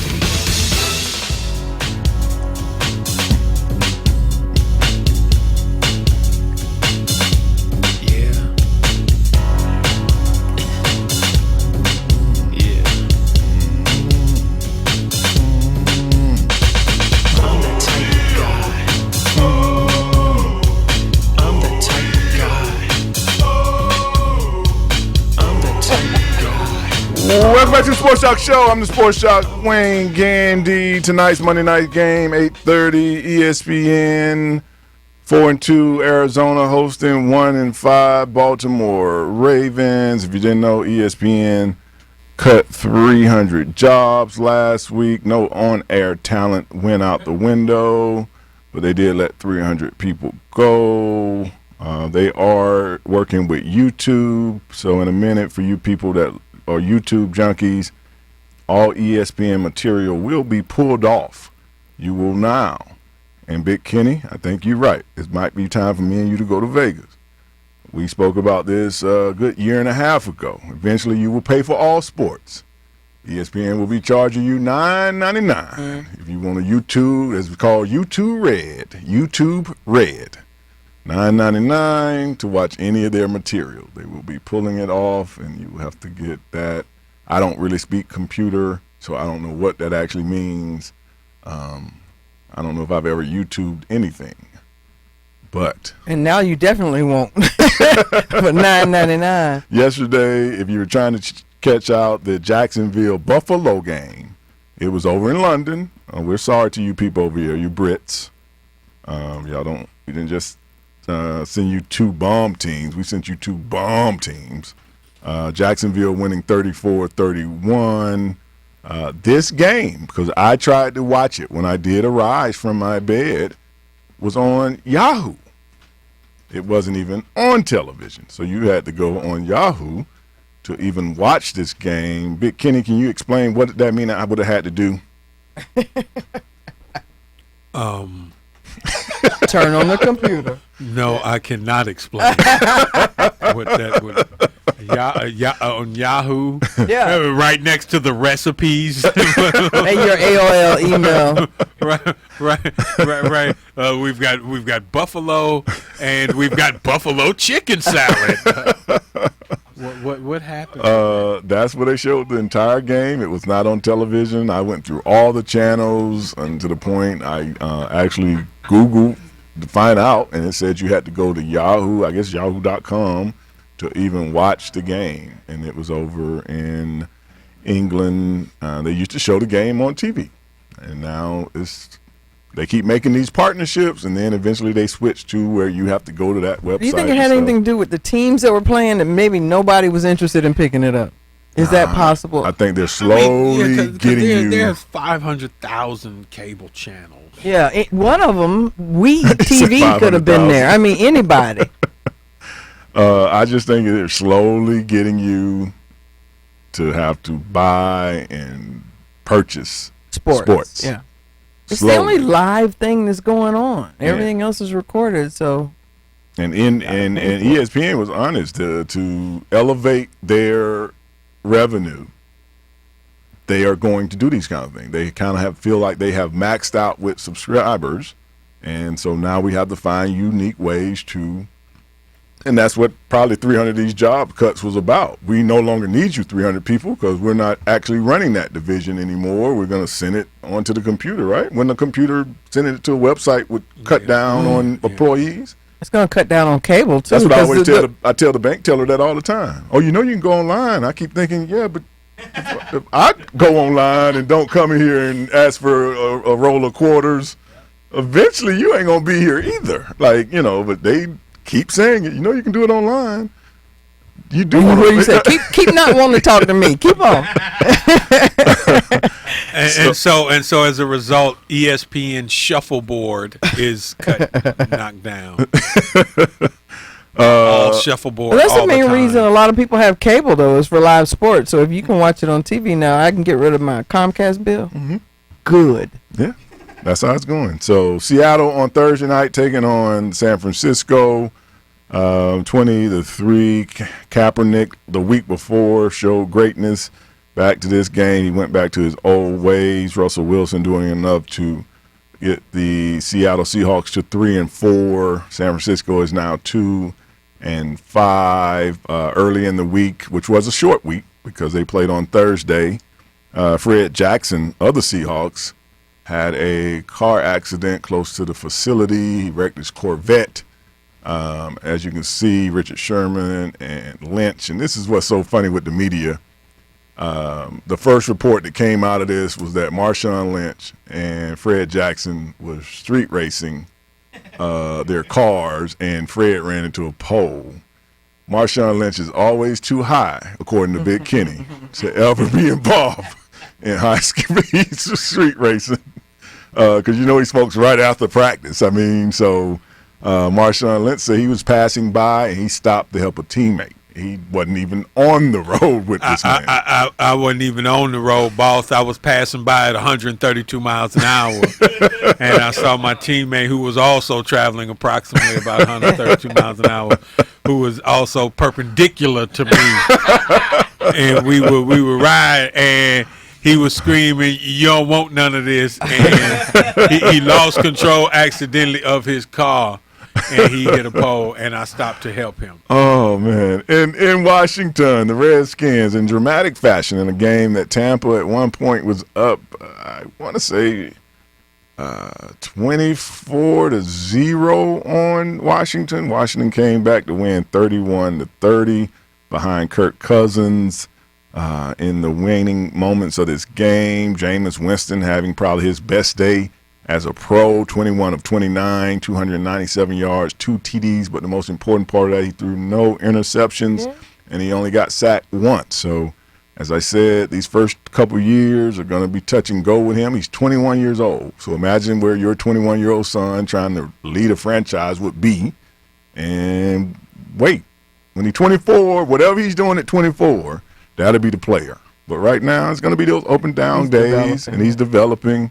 Kirk Cousins playing just as well. Washington coming back, winning the game at the tail end. That's Kirk Cousins right there, fired up. I told y'all I could get RG3 off the field. I told y'all that's where's RG. Like that! You like that! Yeah, he probably was talking to RG3 right there. You like that? He was talking about that selection of meth that he saw. You like that? You like that? That was the pineapple mango flavor. I'll get you some more later. I got to play football now. Oh, man. And out in San Diego, as we said, 10 tons of marijuana in a tunnel. The Chargers must have been on a little bit of it because the Raiders came in there and beat them 37-29. David Carr looking great, 3 touchdown passes. Phillip Rivers. The Raiders beating the Chargers was the distraction. They help get the drugs across the board. Everybody like, oh my God, can you believe this? And they're hurting my friend. Get through the tunnel right now. They move after each play. Play. They just keep. Okay, let's run. Then the play over. And they got what was it? 11 tons. 10 tons. 10 tons. It was probably initially like 83. I was under cheating it when I said 13? Yeah, 13. 13 is, because 13 tons is no big deal anymore. 3 tons, they would just, whatever. Not a big deal. Well, the Chargers now are 2-5. The Raiders are 3-3. And the big question I had, Big Kenny and Truth, is why is, Phillip Rivers is basically kind of at the tail end of his career, but it never seemed to be any pressure on him. And sometimes I think people forget Phillip Rivers was the second pick of the draft, correct? Oh, man, it's California, dude. Because they switched quarterbacks or something like that, yeah. I'm just saying, man, there's no pressure in California, man. It's San Diego, and everything's beautiful, man. And you see the whales, and you can go to the winery. Sports Joc, don't bum us out, man. Don't bum us out. You're just asking about pressure and everything. It's a kid's game. Let's just have fun. Let's play. Let's just play, man. Hang loose, man. Hang loose. I'm adding too much pressure onto it. Too much pressure, man. It's just football. Look, don't get caught up in the hundreds of millions of dollars over my career that I've made. Don't cloud the judgment with materialism, man. Then why do you keep asking for more money each year? Oh, you're bumming me out, man. I'm just trying to get my hot tub fixed, dude. If I could just get a deep tissue massage and a decent latte, man, I just want to live, okay? But Phillip, they're paying you. You're the highest paid quarterback in the league, though, Phillip. And I surf too, man, and I'm also and I'm into organic art. I'm not just about football, dude. You're limiting my chi. We can tell by your record you're not about football, Phillip. There's no Super Bowl trophies in 12 years. You want your money back? See, only the establishment tracks you, man, with all of their statistics to make me feel inadequate. But you're not going to define me, dude. But Eli has won 2 Super Bowls. That dude's a sellout, man. He's a sellout to the corporate machine. But you make more money than Eli, Phillip. Oh, here you go. Hey, it's all about creativity, man. I need to develop a brand that everybody can access, okay, dude? You're bumming me out, Sports Joc. You're really being uncool about this, man. You're so uncool. Well, that's my job. I have to come and ask the tough questions. Dude, I think that's my therapist calling right now. I gotta go. I've gotta go, dude. I've got a 12 o'clock therapy appointment. He said a deep tissue massage so he could chill out, man. Phillip Rivers, a good quarterback, never really turned the corner. Seems like Super Bowls just might not come his way. The Chargers 2-5. The Raiders, surprisingly, 3-3, and Derek Carr is showing a lot of promise to be the quarterback of their future. We'll be back. More of the Sports Joc Show right after this. Woof AM. Later today, hear the sports jock Wayne Gandy in Dothan, Alabama on the ball, AM 560 and 100.1 FM at 2 p.m. Eastern Standard Time and 1 p.m. Central.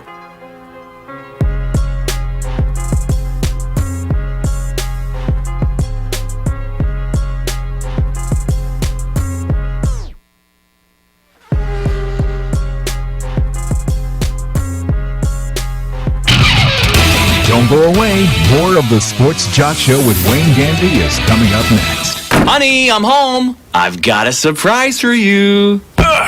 Get that filthy, disgusting tire out of my living room. You're on my favorite rug. Calm down. You're gonna love this. What?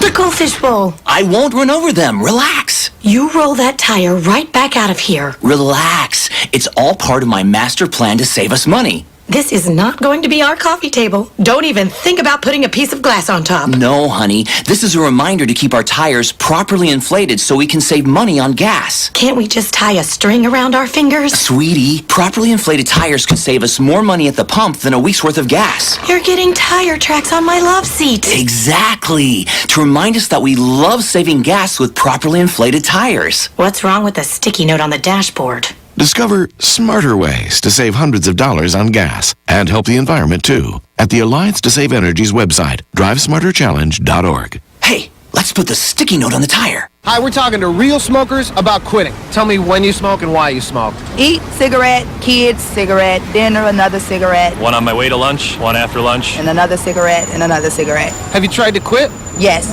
I become angry. It ain't that easy. You can't just quit cold turkey. I tried. What would you do different? Actually having a plan and thinking it through. You have to relearn how to live your life without a cigarette in your hand. With the right plan, you can quit smoking. Free at becomeanx.org. X, a new way to think about quitting. Brought to you by X and the Ad Council. I'm Ed Smart, father of a child who was abducted. I'm John Walsh. Like Ed, I also know the terror of having a child who was kidnapped. But now we have wonderful technology to aid in this battle. It's called the Amber Alert. It's an early notification system to the public when every second counts. Amber Alert is a partnership. We want to thank you, the public, broadcasters, transportation, and law enforcement. Amber Alert really works. And now, back to the Sports Joc, Wayne Gandy.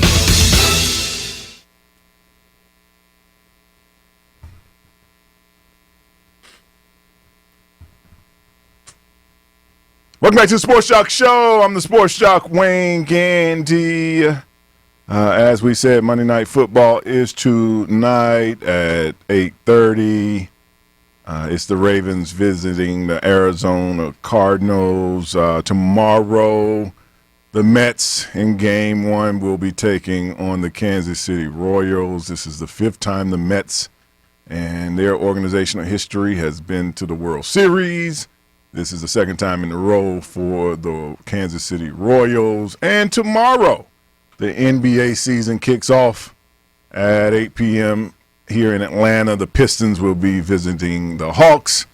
Also on TNT, which means that the Detroit-Atlanta game won't get any coverage by anybody. I'll just have to tell people because they'll be telling me about the Cavs and the Bulls at 8 and the Pelicans and Golden State at 10:30.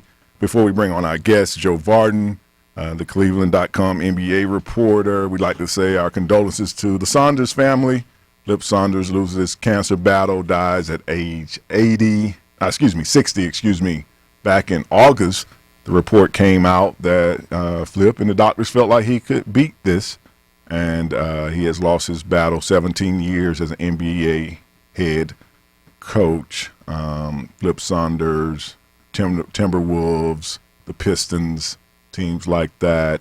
From all the reports I read, he was a player's coach. Players loved to play for him, and he will be missed by the NBA community out on the court. As I said, the Cavs, there's no bigger name in basketball than the King. He is trying to get on the throne once again, coming off his back shots. Missing the last 2 weeks of the preseason, but he went back to practice, and he is raring to go. Derrick Rose is supposed to be in this game also tomorrow night, and we have Cleveland.com NBA reporter Joe Vardon on the line. Good morning to you, Joe. Hey, Hey, good morning. Thanks for having me. Oh, thank you for calling in. I'm just going to put you on the spot. Will the Cavs win the championship this year? Yeah, let's just Sure. You know what? I think so. And I explain it this way. The team that I saw play in February, March, and April of last year, to me, was the best team in the NBA. And they were darn near good enough to win in June, missing 2 of their 3 best players. They went out this summer and made that core group from the months I just named a little bit better, a little bit deeper, and I think that they will get a chance to prove me right in June. They'll be healthy, they'll get there, and they'll win. And when I look at the team, and you tell me, Joe, I thought with Anderson Varejao coming back is really that component that is getting overlooked to be able to have that kind of size and height and energy back on the court. Yeah, that's a great point. And he's very injury prone, so he's one of the guys that you really have to wait and see. However, coming into the season, I had totally written him off. I had him as the 5th big man, barely playing at all, looking to move his contract as we get down the line, because with that Achilles injury, it's just hard to come back from in basketball. And he was certainly one of the very pleasant surprises in an otherwise dismal training camp for the Cavs because of all these injuries. He looks great. And if he can give them, 8 to 10 minutes a night as that 4th big man, and, even maybe a little more early on as Mozgov kind of comes back from knee surgery that he had over the off season, that'll really, that's a plus that I don't think they were counting on. Yeah, and it seems in the NBA you definitely need those 4 or 5 bench players so you can feel like regardless of who's hurt, I can still win a game till that person gets back. When you look at LeBron and this team, are they accepting of Tristan Thompson coming back, or is it going to be one of those things that he hasn't earned their trust again? No, I don't think it's a trust factor. But he wasn't out on the floor with them at all during the preseason, nor did he participate in LeBron's sort of pre-camp there in Miami in September. So while everybody else has at least been looking at each other for the last month, whether or not they've practiced together, that's another issue. But they've at least been in the building and buildings and, kind of working towards something, whereas Tristan is kind of coming in cold. So it's just going to be a matter of rebuilding that familiarity. I don't know what Tristan's win looks like. We only see the very, very, very tail end of practice. So when everyone throws on the tube tomorrow night and sees Tristan come off the bench, I will be joining them in watching him for the first time really do anything this year. Gotcha. Big Kenny. Good morning. This is Big Kenny, Joe. If they don't win it this year, how long does this group stay together before people start poaching the Loves and the Irvings to go to other markets? Well, I mean, from a lose guys via free agency perspective, that's not going to happen to this team for a really long time. Kyrie Irving's in year 1 of a 5-year extension. Kevin Love signed a 5-year deal. Tristan's a 5-year deal. Shumpert's a 4-year deal. So there's your core. Now, of course, I haven't named LeBron yet. He is the year-to-year guy, but he really is. His roots are in Cleveland. He's sort of reshaped his rapidly expanding business empire on the notion that he is a Northeast Ohio guy. His brand would take a huge hit if he left here again, and he can make the most money here. And of course, barring these injuries, they've built a team that can win for him here. So, I don't think that's an issue. The more pressing thing is just LeBron's durability and how much he has left. I mean, you saw him play in the finals last year, and he was the best player on the floor. I don't think that's a question. But then you consider he's already had a second shot in his back since January 1. He missed 2 weeks. He's talking about a third shot sometime during the year. So, when you start talking about back injuries, that's scary stuff. So the Cavs, on the one hand, you could see how their window is going to be wide open for 3 to 5 years, and on the other hand, you could say, boy, they better win now or next year because, you don't know if LeBron's going to stay right. Yeah, we saw 3 huge stars in their career, Tracy McGrady, Larry Johnson, and Larry Bird, all get to about double-digit years, and then their back goes out, and they were just shell of what they used to be. The city of Cleveland, because you just mentioned about $500 million worth of money in contract. Is this why the city of Cleveland is trying to tax teams for coming into Cleveland and play?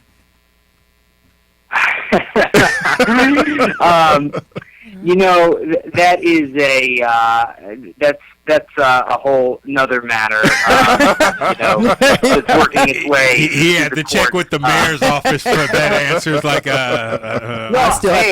what? It's funny. I came up as a sports writer, but then I took about 6 years to cover state and national politics for various outlets, and so I can talk about this if you'd like, but.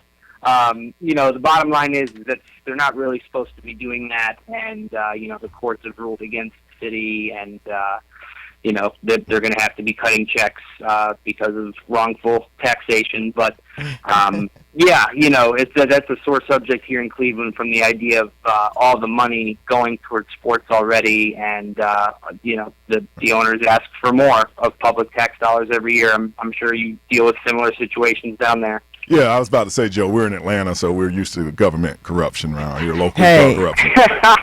We don't call it corruption.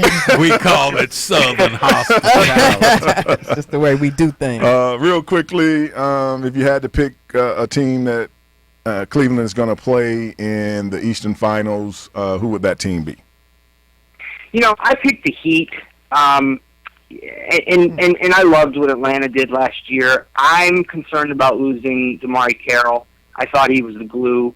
I know they replaced him with Piago, but I just thought that DeMarre just gave them that extra gear. And you saw what happened in the Eastern Conference Finals when he was banged up. I mean, they didn't have a chance. And so I'm wondering if they're going to take a step back. And I'm buying, maybe foolishly so, this idea that Riley has rebuilt the roster sufficient enough to contend in the East. But I'm going to tell you, not to win, not to make the finals necessarily, but just keep your eye on Boston. I really like what's going on with Brad Stevens. I love that young, talented roster.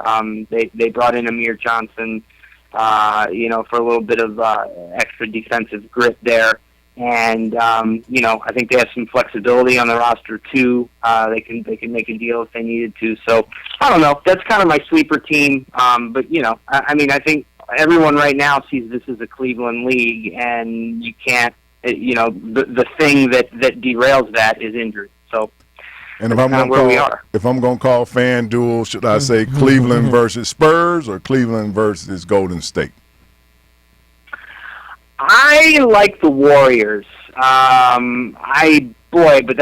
it's tough to pick against the Spurs after going out and getting LaMarcus Aldridge. That's pretty good. But I do like the Warriors. I like the brand of basketball that they play. And for a defending champ, they've got more of a chip on their shoulder than is the norm. I saw Steph Curry this summer and tried to ask him a question about LeBron. And by that point already, he was so sick and tired of having to give, LeBron or Cleveland or whoever any kind of credit or tip of the cap for playing despite injury. I mean, he is upset that he's almost having to apologize for winning, for beating a team in the finals that was as wounded as the Cavs were. And so he's looking to prove it again. All right, Joe, thank you for calling in and helping us out, and we'll keep it out of the mayor's office that you told on them. Thanks, Joe. Sure, have a great week. All right, Joe Varden, Cleveland.com, NBA reporter for the Cavs, Big Kenny, Truth. I think that without Kyrie Irving and without Kevin Love, people feel like the Warriors won a title, a soft title. Kind of like when the Spurs, not saying that they're not going to be a great team, but you remember when the Spurs won, when Tim Duncan won that first title, it was on a short season. So he had to go make people believers that he could really be what he has become. because people kept saying, yeah, it was just 50 games, so that's why you won. I think that's how people see Golden State's championship, but I do believe that it will come down to the Spurs and old Tim, man, and the Warriors. We'll be back. More of the Sports Joc Show right after this. Don't miss the Sports Joc Wayne Gandy's Ocean segment at the end of the show. Who will be thrown in the ocean this week? Vote for your ocean candidate at sportsjoc.com.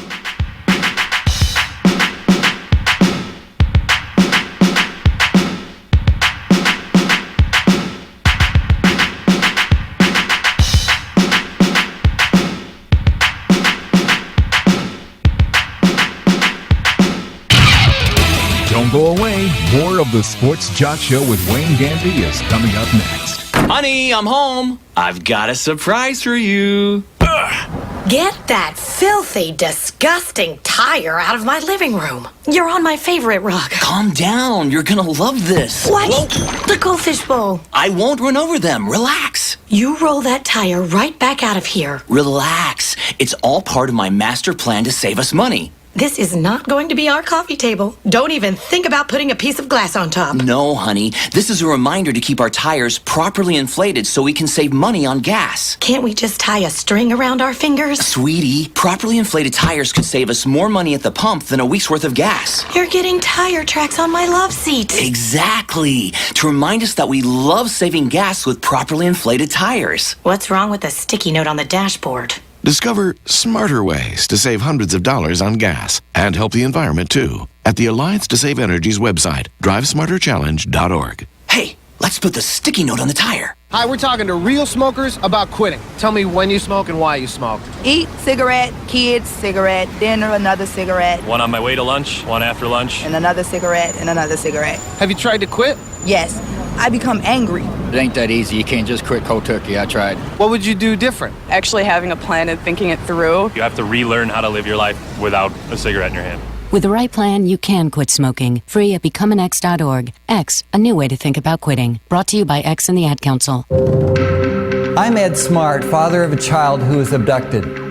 I'm John Walsh. Like Ed, I also know the terror of having a child who was kidnapped. But now we have wonderful technology to aid in this battle. It's called the Amber Alert. It's an early notification system to the public when every second counts.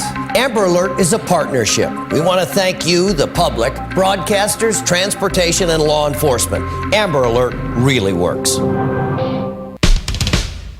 And now, back to the Sports Joc, Wayne Gandy.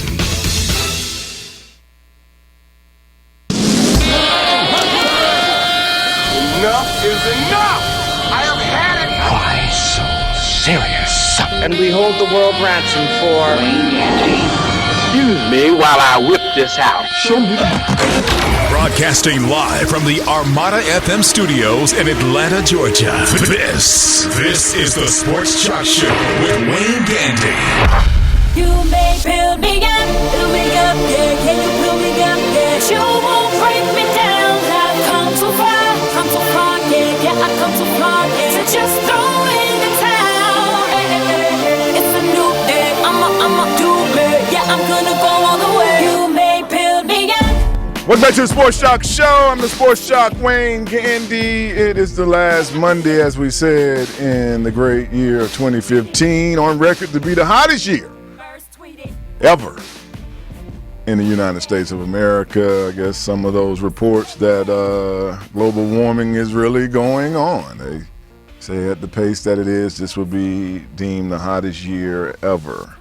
But it is 11 o'clock. I'm going to let Big Kenny out of his monkey cage so he can attack Dez Bryant the whole last hour. Just Dez Bryant bashing.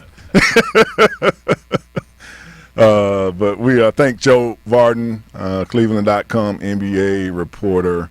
It's always good to ask a reporter something where they have to well, then, I don't really want to go there. I used to work for the State Department. I did fall asleep at my post, but since you're going to ask me that. But good to hear that. As he said, Cleveland looking poised with a lot of talent. And it was shocking he said the Heat. And Chris I have to wait till the mic come on because I can't get my smack. I'll get him. I'll set him up in just a second.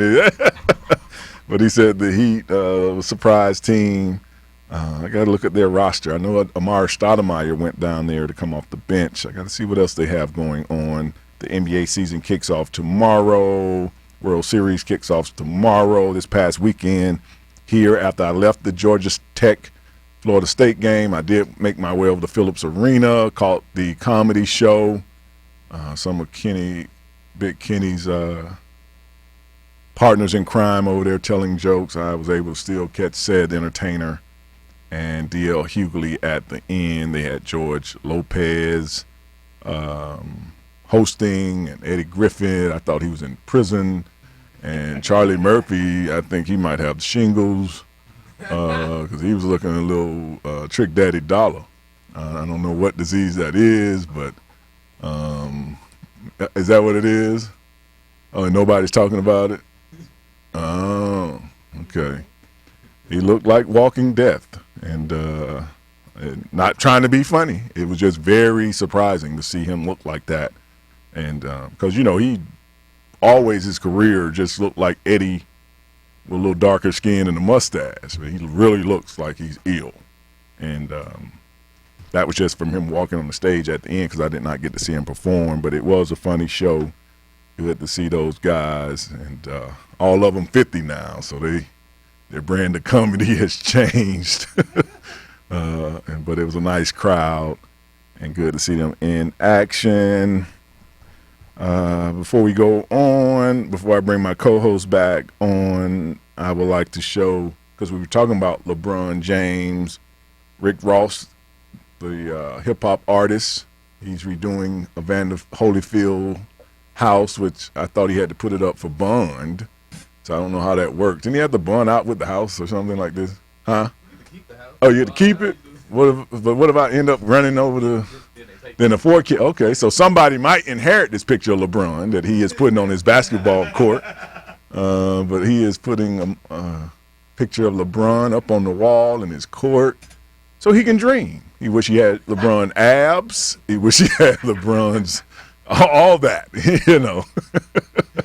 That wing stop won't get you up to that rim. He loves to say he got a lot of wing stops, but Rick Ross, I wonder if he's going to beat that case. He did beat that guy. I don't know what kind of time you get for actually pistol whipping people anymore, but that part is true. It's not like a subjective part. He put the pistol to him. I guess he's going to try to prove something else in the case. But I have my co-host here, Big Kenny, the funny man himself, Chicago's finest. He has a picture of Serena over his bed. It ain't even on his basketball court. It's just a picture of Serena. You can't see her face, but if you know her body from the back, you can tell. It is her. Me beating that man with that pistol is just a leg. And the truth is in the building. You like the picture of LeBron up on the court? Yeah, not necessarily. Not necessarily. He could have come. Who would you put on with the constipation face? Why LeBron got the constipation face? He can't have the gee, this is great. We won the game. He got the. Well, it's about era too. I would have had Michael Jordan. Jordan. Yeah. Big Kenny. Who would you? Who was Jordan your favorite basketball player? Who was your favorite basketball player as a teenager, not as an adult? Like, who was you really feeling? Old history, way back when you was young. I kind of like dudes like the Bill Lambiers and the Larry Birds, just kind of no nonsense. Really old. Oh, okay, right.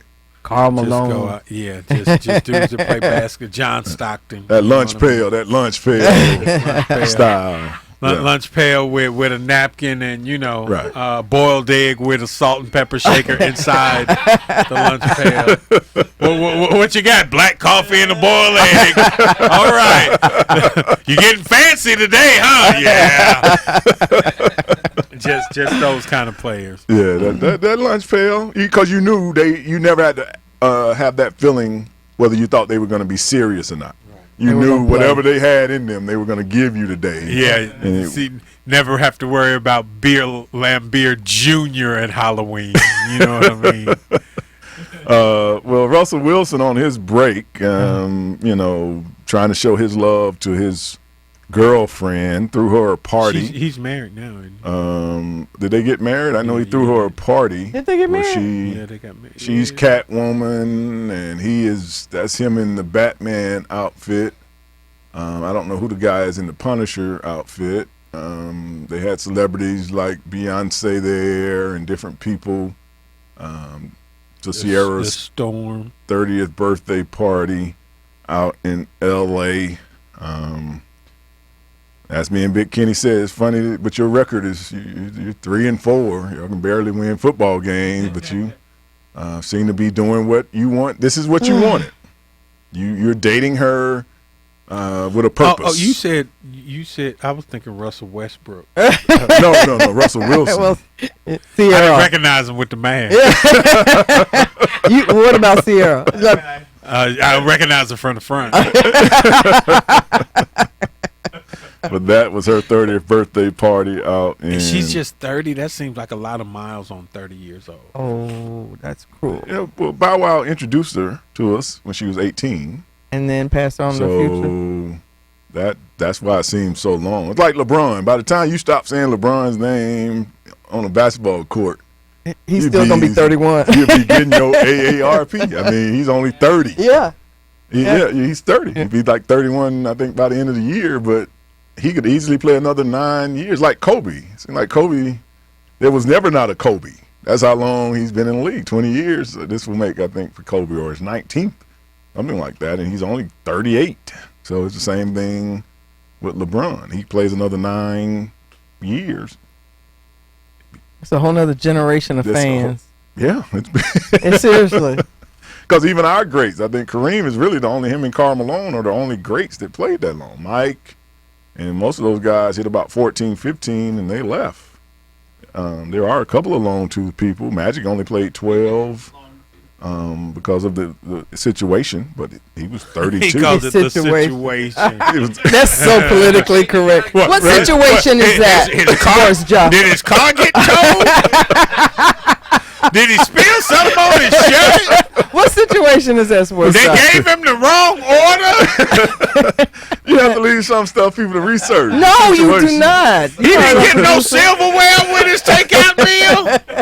The situation that he had came upon. They gave him a latte and he wanted espresso. Oh, you mean that son? That's a situation. No. That's going to do him in. I'm talking about the situation that he brought to the forefront to He society. was trying to renegotiate a contract?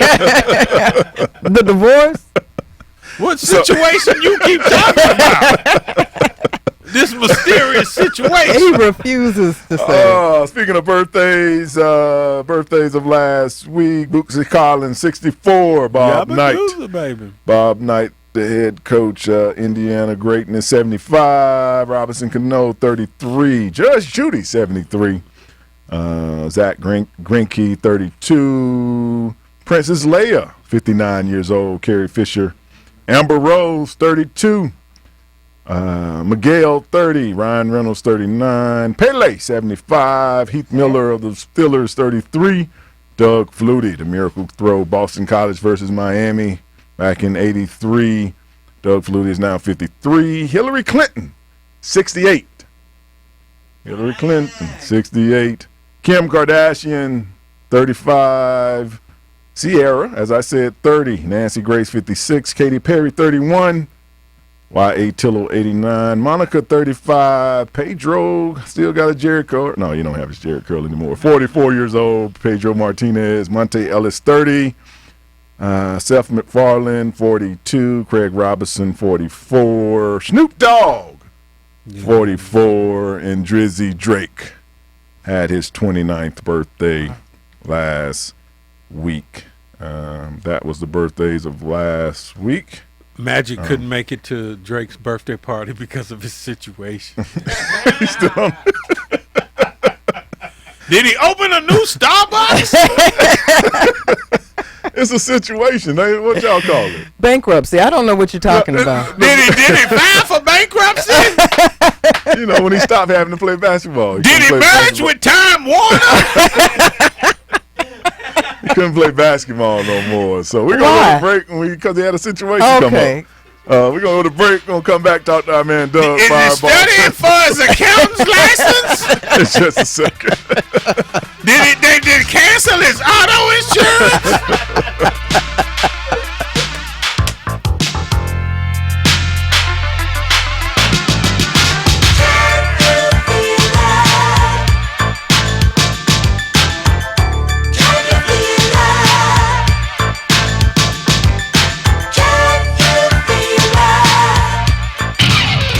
Don't go away. More of the Sports Joc Show with Wayne Gandy is coming up next. Honey, I'm home. I've got a surprise for you.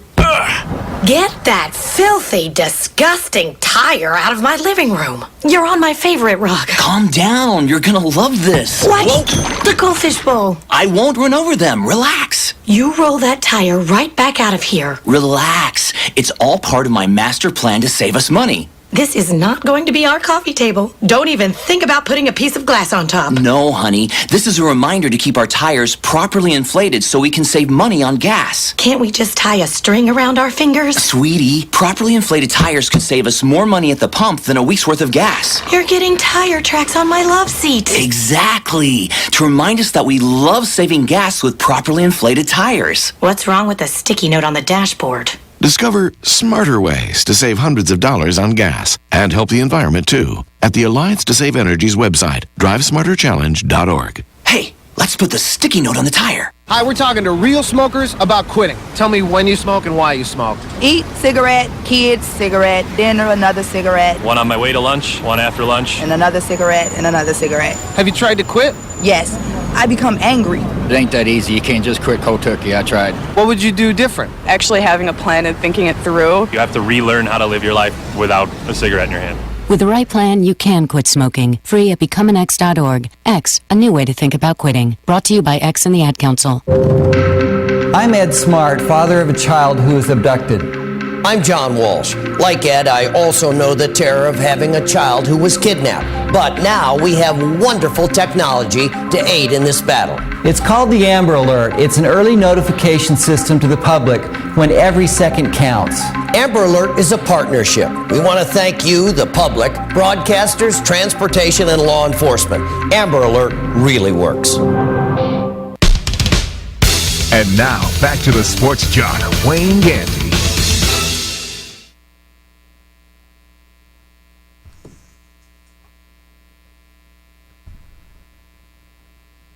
All the players came from far and wide with afros and braids. It is the Players Lounge. I was getting ready to do that part. Players Lounge. I mean, the guy can't. I was Giving full access to the Players Lounge on the Sports Joc Show with Wayne Gandy.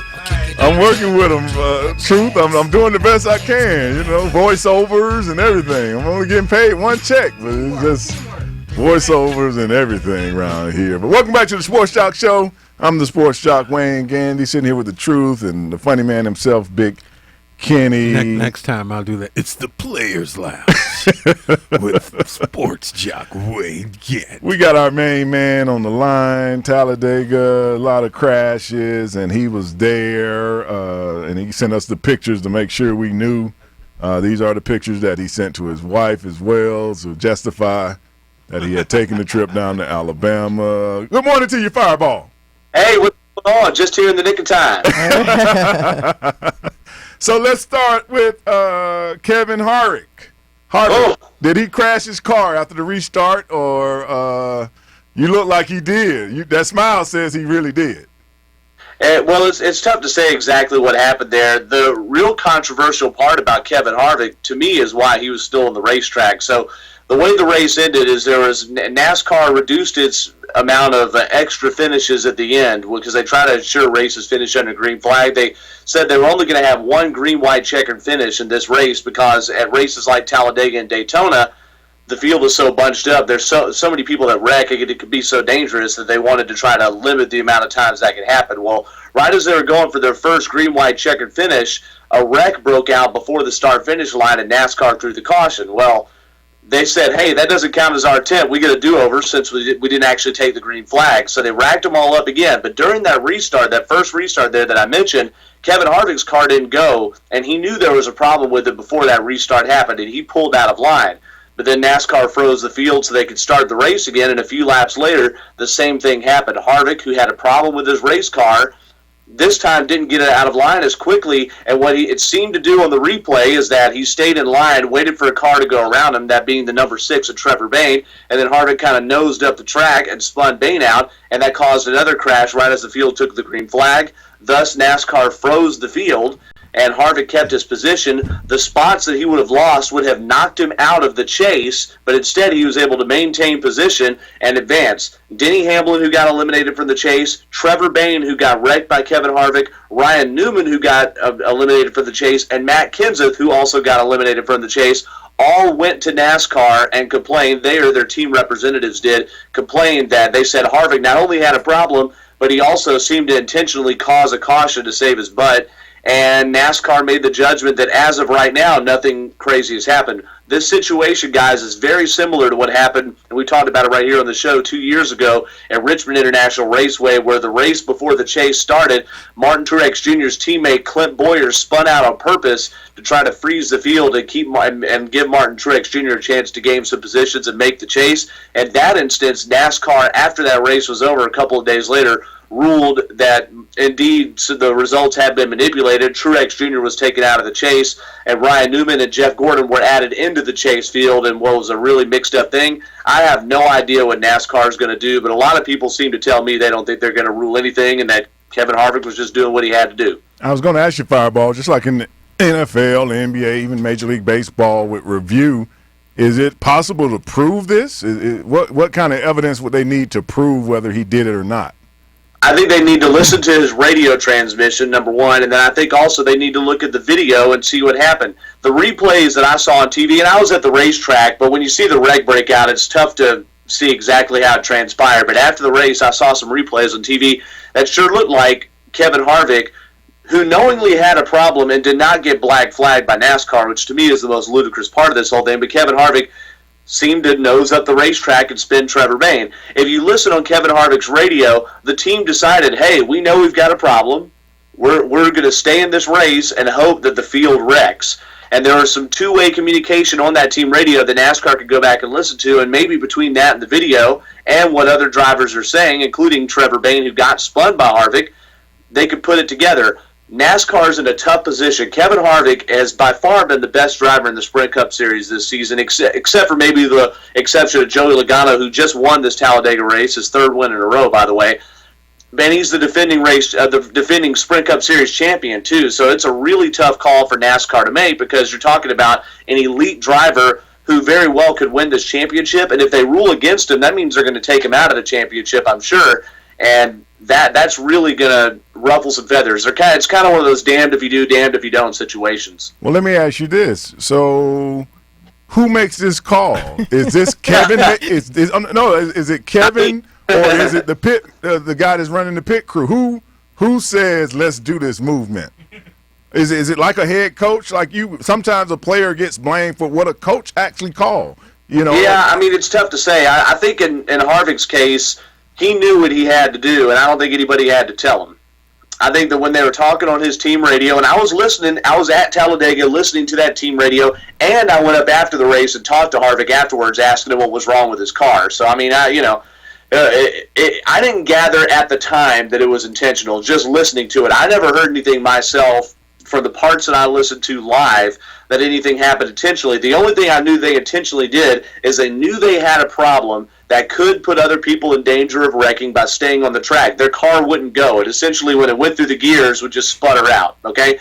They could run around under caution and keep their position, but once they went through the gears, the motor wouldn't get up into full song. So they made a conscious decision to stay out on the track and bunch other people up or try to hold their spot. And NASCAR, meanwhile, was told by the team, Trevor Baynes, that he wrecked before they ever wrecked, laps before it, that car's spitting oil on the track. NASCAR earlier in the race had black flagged other people for having problems, including Denny Hamlin, whose roof hatch came undone on the car. David Reagan was laying down oil. Casey Mears had a damaged car. All those people got black flagged, had to go to the pits to fix it, and they did not black flag Harvick ever. They didn't black flag him when they first heard about him leaking oil, or when he got out of line on that first restart and obviously had a problem. They let him stay in the race, and whether he meant to wreck anybody or not, the decision for them to let him stay in the race caused a wreck, and it changed the outcome of the finish. By the way, at the finish, Joey Logano and Dale Earnhardt Jr., Joey Logano was the leader. They started right next to each other. If they'd had 2 laps to complete the race like they should have, Earnhardt Jr. could have not only won the race, but also advanced to NASCAR's championship. Instead, much to the chagrin of Junior Nation, who was in full force at Talladega this weekend, Earnhardt Jr. finished second and will not be in the playoffs any longer. So now when you ever hear me refer to Kevin Harvick as Jack Bauer, so basically saying he was out there just doing whatever he wanted. With the Miley Cyrus Wrecking Ball song.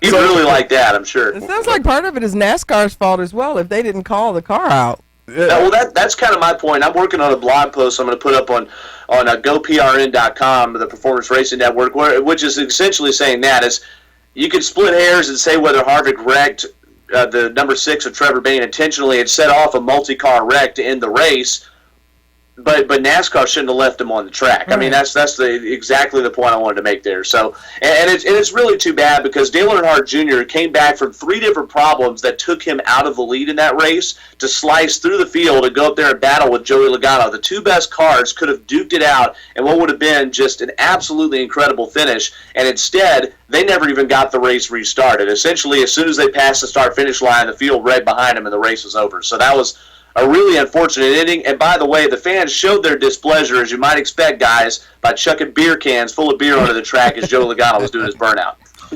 NASCAR and chucking beer. I love NASCAR fans. Well, full beer cans. You know that's anger. Hey, it happened in what? It happened in Toronto or Kansas City too, didn't it? So, you know, in baseball, I guess it transcends sports. Happened here in Atlanta 2 years ago or 3 years ago when they had that no infield fly rule of the Braves game too.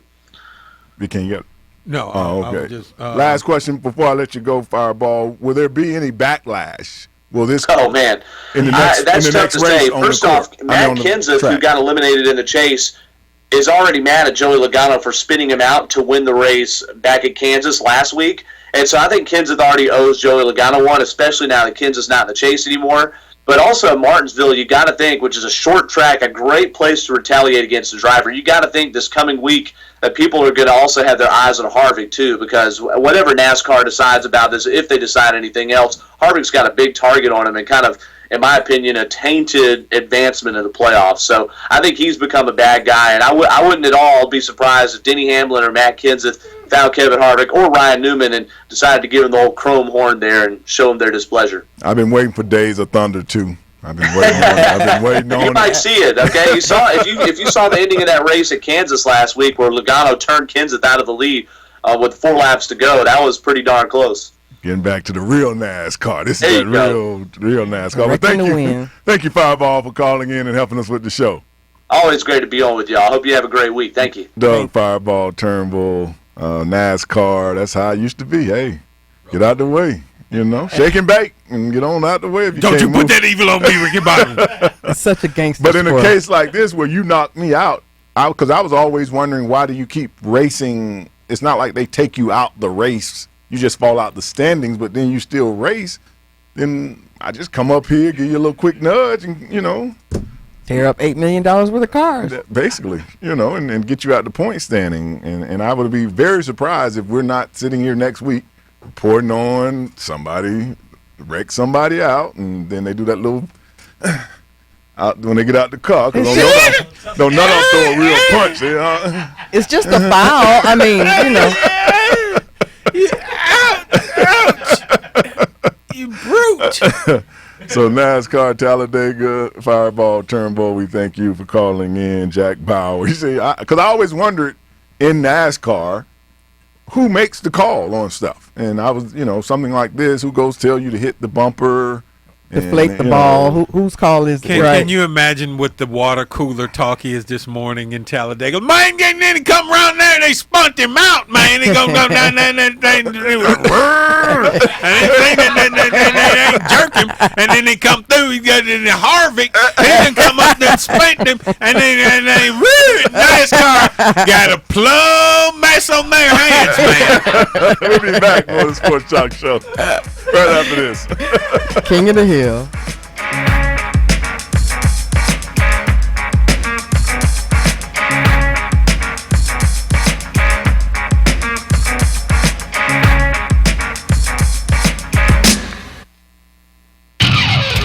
Don't go away. More of the Sports Joc Show with Wayne Gandy is coming up next. Honey, I'm home. I've got a surprise for you. Get that filthy, disgusting tire out of my living room. You're on my favorite rug. Calm down. You're gonna love this. What? Whoa.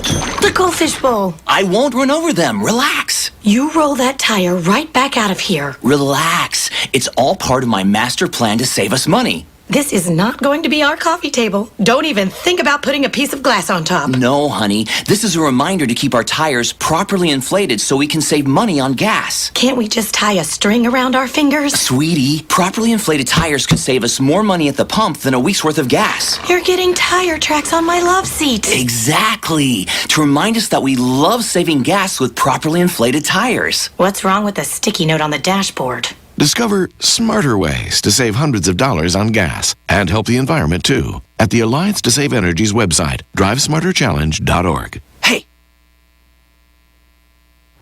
Psst, hey, over here. What? Right here in the back. Where? Over by the fence. You? The bike? Yeah, the bike. Right in the grass where the kids left me a while ago. You know how lonely it is being left day after day, not being able to cruise the reservation? Pardon me? Remember when you got me for the kids? You told them, no, you kids go have fun, enjoy the outdoors, and be careful. Yeah? I really miss it, especially when they put that playing card in my spokes and I made a really cool sound the faster we went. Well, could you get my tires a little air, dust off my seat, and remind the kids how fun I still am? Okay.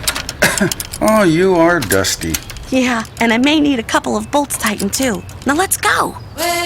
As Native American parents and caregivers, our encouragement to healthy lifestyles for our kids is helping them get outside and play. Get ideas, get involved, get going at letsmove.gov/Indian Country. Brought to you by USDA, HHS, and the Ad Council. Sassy! Sassy! This week's episode, Rattlesnake at the Pond.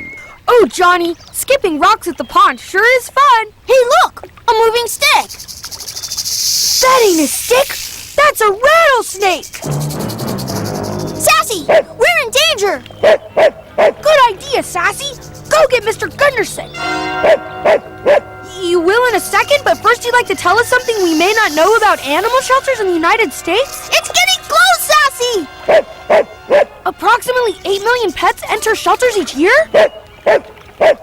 The majority of which are in shelters because of owner-related issues that the animals have no control over? Sassy the rattlesnake! Save us, Sassy! What, Sassy? You wish you were videotaping this? Sassy! Sassy is brought to you by the Ad Council and the ShelterPetProject.org. Remember, adopt. And now, back to the Sports Joc, Wayne Gandy.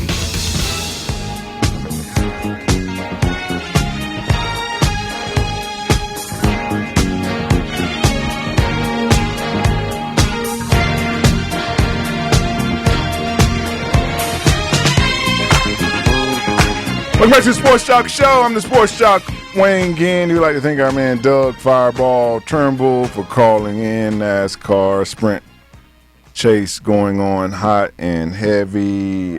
Big Kenny, Truth, interesting story. Rider University, they suspended their entire cross-country male team because they caught them over about to do the naked mile.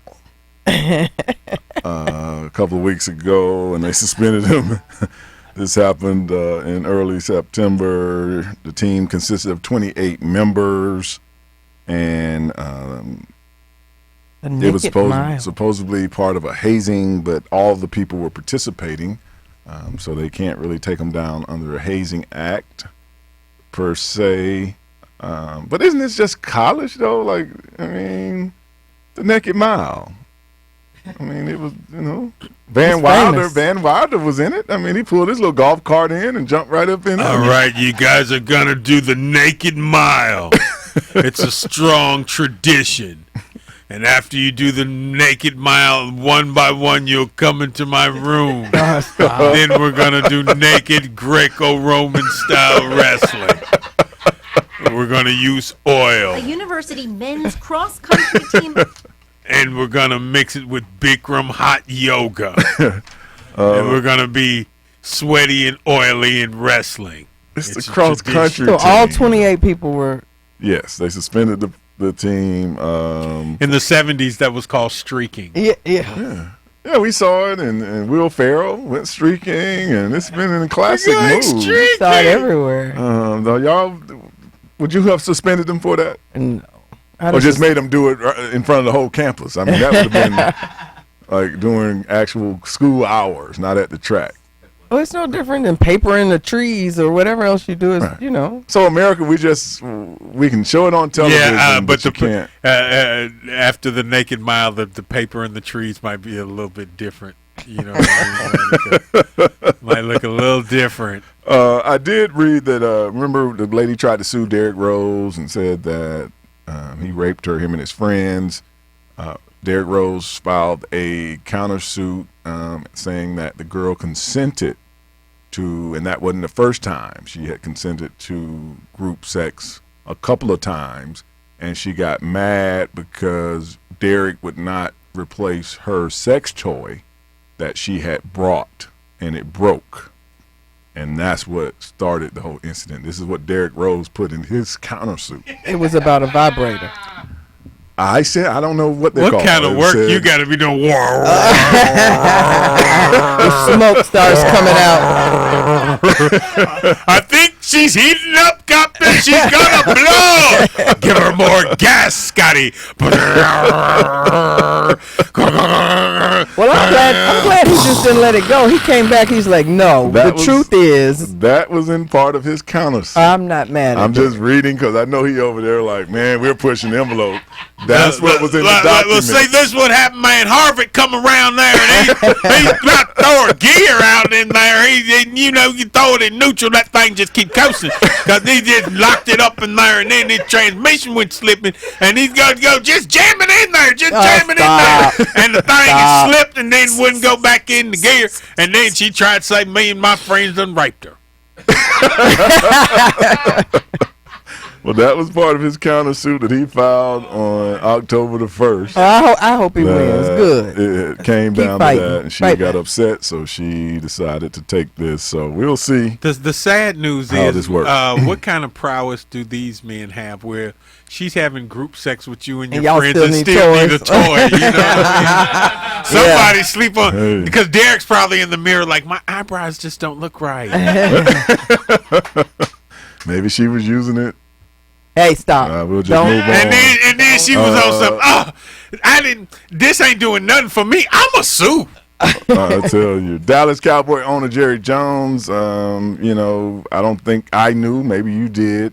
He is one of the investors in DraftKings. Did y'all know that? I did not know that. I did not know that until this weekend. I did know that. I figure it was some power players behind it for how quickly the NFL and everybody involved in football got behind it and embraced it. That's right. every other commercial is FanDuel or DraftKings. I'm like, wow, the NFL is just all in on this gambling, and they literally are all in. But the second, kind of conflict? Hold on, the second rule in the handbook behind guns said no gambling. Right? I mean, but they all in on it. So very interesting. But I told you the story of how when he first tried to get in the NFL, Jerry Jones was going to borrow money from Teamster boss Jimmy Hoffa. Oh, okay. But he didn't because of advice from his father. But now the owner of DraftKings is a guy named Hemi Jaffa, and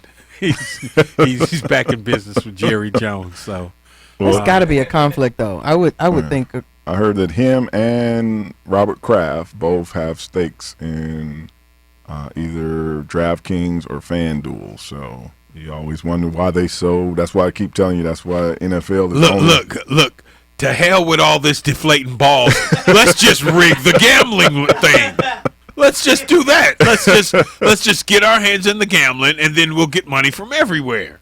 Yeah, a lot of money. And whenever you see, I'm always saying on this show now, it's a point to why they support in the way they do.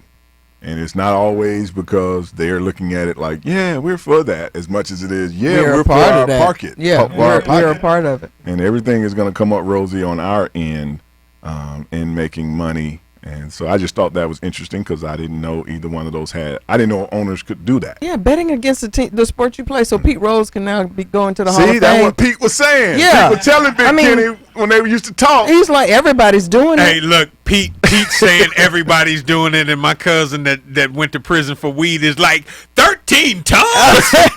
Really? In a tunnel in San Diego. There's some vindication out there. Here in Atlanta, Phillips Arena has been almost approved of a $250 million, the new owner, wrestler of the Hawks, Kasim Reed, the mayor, is saying that he is going to give him the $250 million to upgrade Phillips Arena. So they can have a DraftKings pub and a FanDuel lounge. Yeah. The FanDuel lounge at Phillips Arena. Oh man, that's where everybody will be. Sponsored by the Hawks. Playing blackjack or something. It'd be just full on gambling in a second. With the African basketball player, like, I have genuine purses. Yes, these are genuine purses. Taylor Swift was over at the Georgia Dome. Did any of y'all go over to the Georgia Dome to check out Taylor Swift? Hell yeah. I was there. And Adele. Y'all like Adele? Yeah, she's back. She's back. I love it. That was been like a 3-year hiatus. She's been gone a while because she had to turn around. Turning tables. And she just had to spin around. I'm glad she's back. That's a great voice. Great look at the bad producer trying to find some Adele over there. You don't have. She wasn't in the 80s. No, it's not in the 80s, so you can't find her. You see that disappointed look on his face? She wasn't in the 80s. Well, of course, then she didn't exist. OKC got dressed up for Halloween. KD, Westbrook, some of the guys for their team. Let's see their picture, what characters they're going as. There we go. Who is Russell Westbrook? That's Russell Westbrook being Russell Westbrook, isn't it? Number 12? What? Yeah, that's not a unique outfit. Lack of creativity. What about all them funny clothes you wear? This guy with the vegetable tattoo and everything. Whoever this guy is. Yeah, he should have just wore an outfit that he wears, and then he would have been dressed up. And then that's Steve He is very Adams. clown-like sometimes. That's Steve Adams as the Joker. Right there. If you remember the Joker in The Dark Knight when he went to visit Two-Face. Who's the dude in the velour sweatsuit? Go back. Who's that? That was Kevin Durant. Kevin Oh, Durant. okay. I see. He as Martin Lawrence from Border Patrol.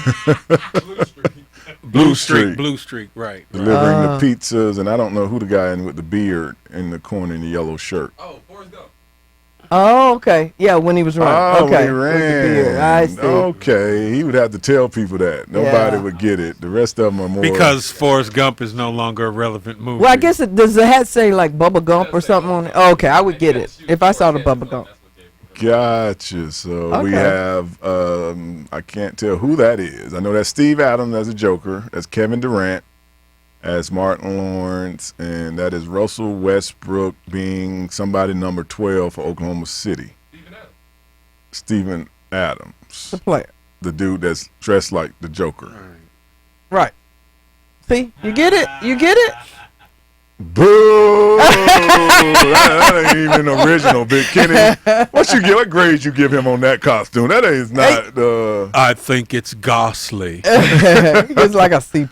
No, there's no points. It's karaoke of costume. He should have put some blackface on and went as Kevin Durant. That's who he wants to be. But then all the liberals and the hippies and the dog lovers and the homosexuals will come out and protest. It'd be a situation. Oh, see y'all back. Is it appropriate to call the boy lovers homosexuals? Because I don't want to cross over into no uncharted territory. Because you know all the buddy bumpers and all of them gonna come out and have something to say. The Brittany Grinders and all of them. Said the Brittany Grinders. Group the whole group of people. I'm under just one saying, name. Russell Westbrook is known for his flamboyant dressing, so you would imagine that he would come a little more original than going in the Steven Adams locker and getting Steven Adams jersey. Because essentially he's a Russell costume Westbrook's designer. known for his flamboyant dressing. You know, Paul Newman's got him a dressing too. We'll be back more of the Sports Joc Show as the producer looks up Adele right after this. Don't miss the Sports Joc Wayne Gandy's Ocean segment at the end of the show. Who will be thrown in the ocean this week? Vote for your ocean candidate at thesportsjoc.com.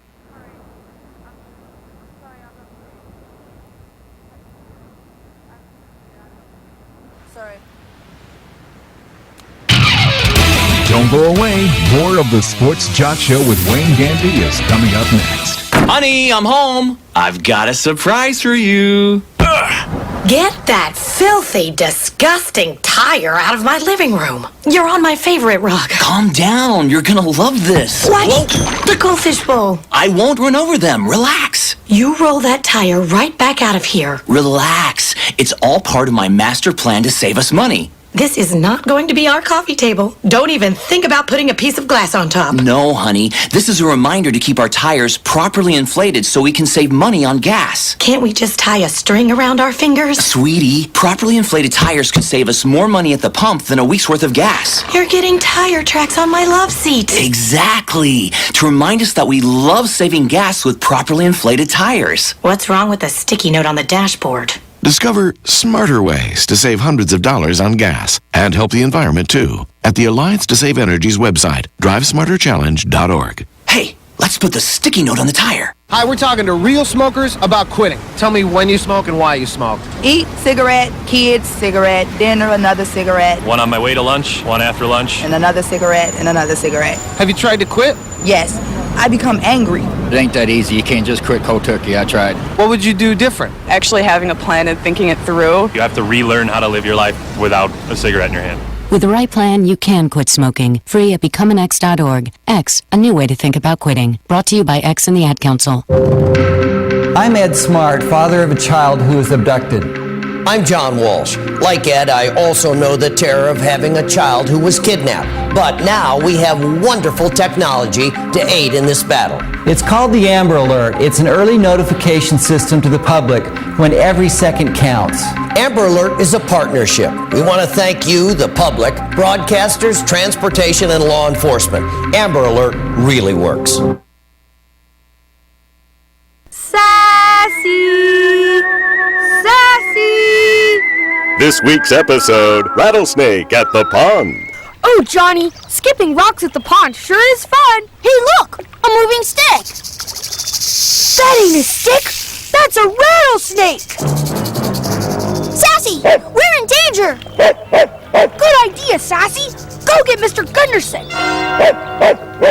You will in a second, but first you'd like to tell us something we may not know about animal shelters in the United States? It's getting close, Sassy! Approximately 8 million pets enter shelters each year? The majority of which are in shelters because of owner-related issues that the animals have no control over? Sassy the rattlesnake! Save us, Sassy! What, Sassy? You wish you were videotaping this? Sassy! Sassy is brought to you by the Ad Council and the ShelterPetProject.org. Remember, adopt. And now, back to the Sports Joc, Wayne Gandy.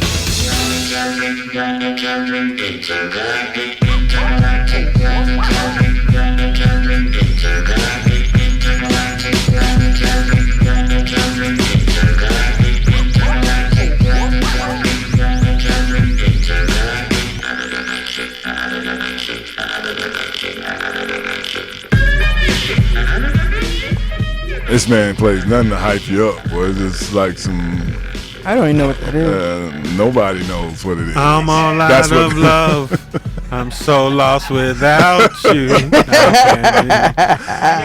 Welcome back to the Sports Joc That's Show. him DJing at the strip club.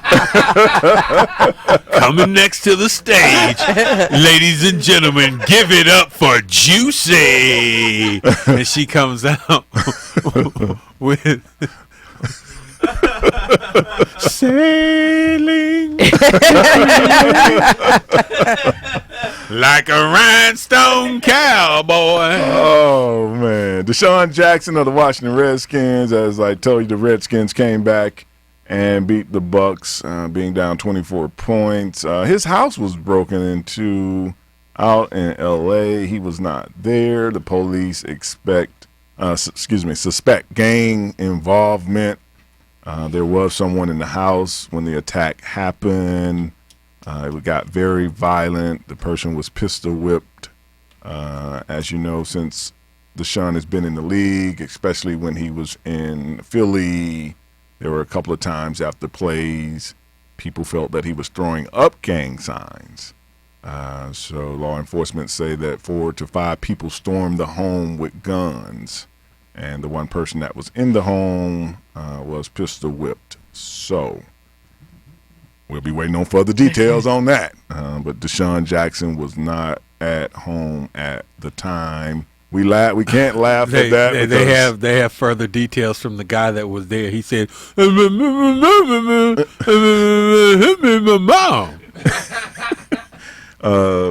Because, we sit and sometimes we think athletes have passed that phase in their life, especially when they make it to the NFL. But after that Georgia Tech basketball player that was with the Wizards was here locally, Creaton or Cryington, he was part of some drive-by trying to initiate himself, and he got in some trouble at the Wizards with Gilbert Arenas, where they pulled guns in the locker room, and then like a year later, he got involved with that shooting where I think the girl was like 22, 23 years old, mistakenly got shot. They were shooting at someone else, and he's facing huge, maybe life in prison from that. Hey, we finna go do this drive-by.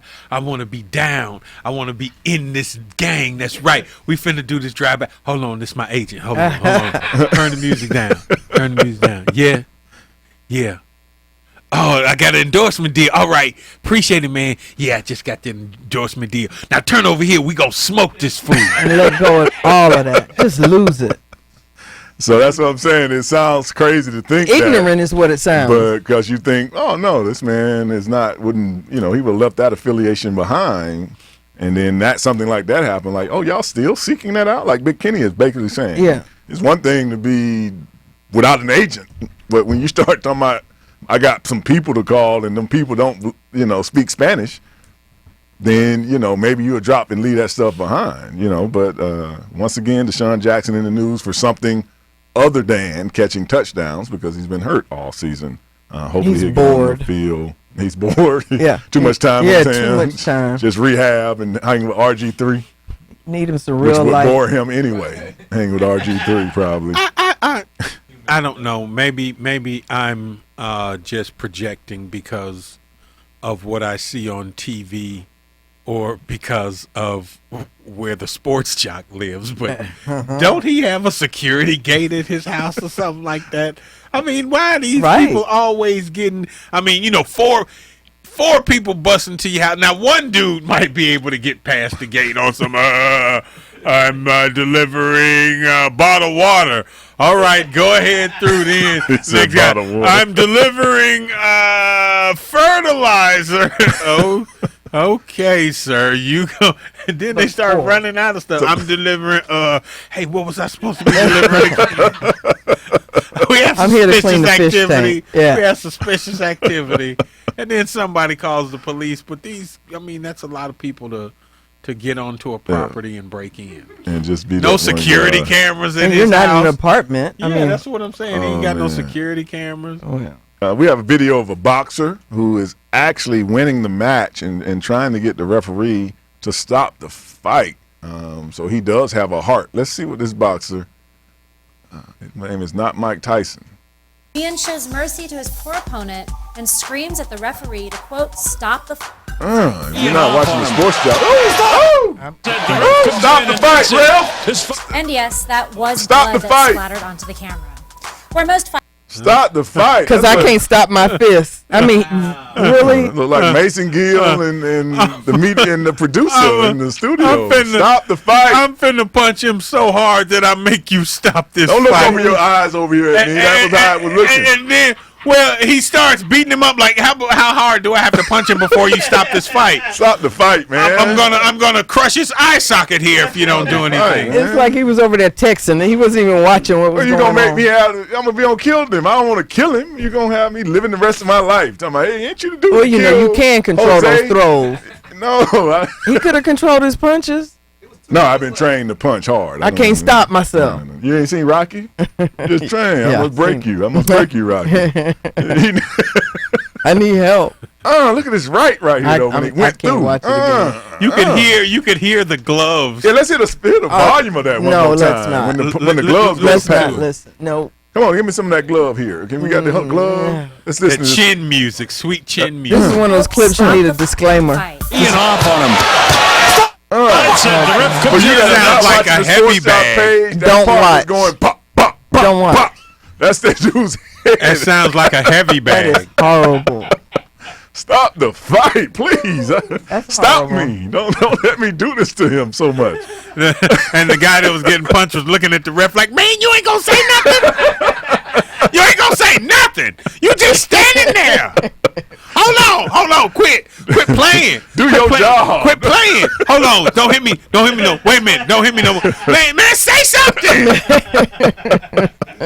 Wow, I tell you. Jerry West says that Michael Jordan should replace him on the NBA logo. Really? For you that don't know, that's who's on the Laker great, Jerry West, who in his time, he's a Hall of Famer, and he has all the numbers and the statistics to be the logo. So it's not like if you look Jerry West up, you're going to be getting some kind of sympathy. He has all types of numbers for in that era when they went to make the symbol. I mean, he was that guy that could put the ball in the basket. I think the logo is iconic. Do you change I don't know why it needs to be iconic changed. Wait, logo? and then they changed the logo with Jordan. They changed the logo to what? The Jump Man. With his tongue out. And then everyone says that would be a conflict of interest because Nike has something to do with it. And they tried to reach Jerry West for comment about that. But he When he was in his brand new Nike mansion saying that he doesn't know what anybody is talking about and he's living in Switzerland I think now. the marketing department needs to redirect its efforts. You at the NBA. It's- There's nothing wrong with the It's logo. If it's not iconic, broke, right? If it's not broken.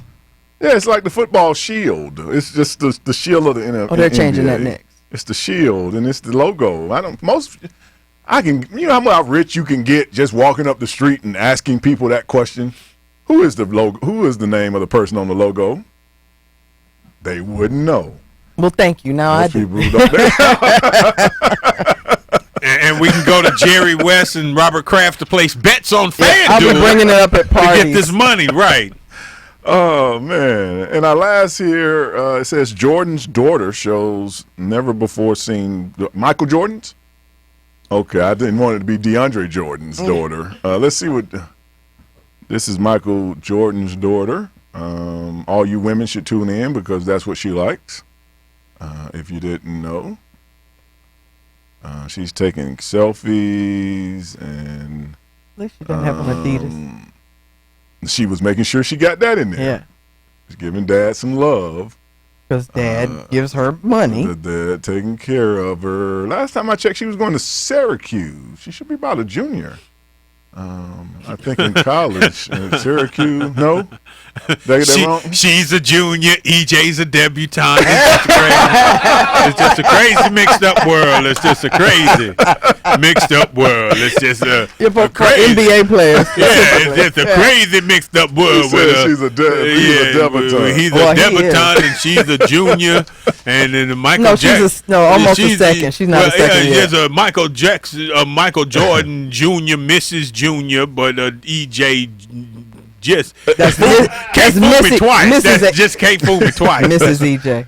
Big Kenny, got anything coming up before we go locally or where we can get to you? What day Comedy? Is this? This is October. It's October 26th. Anything between now and Thanksgiving? You said what day is it? What's today?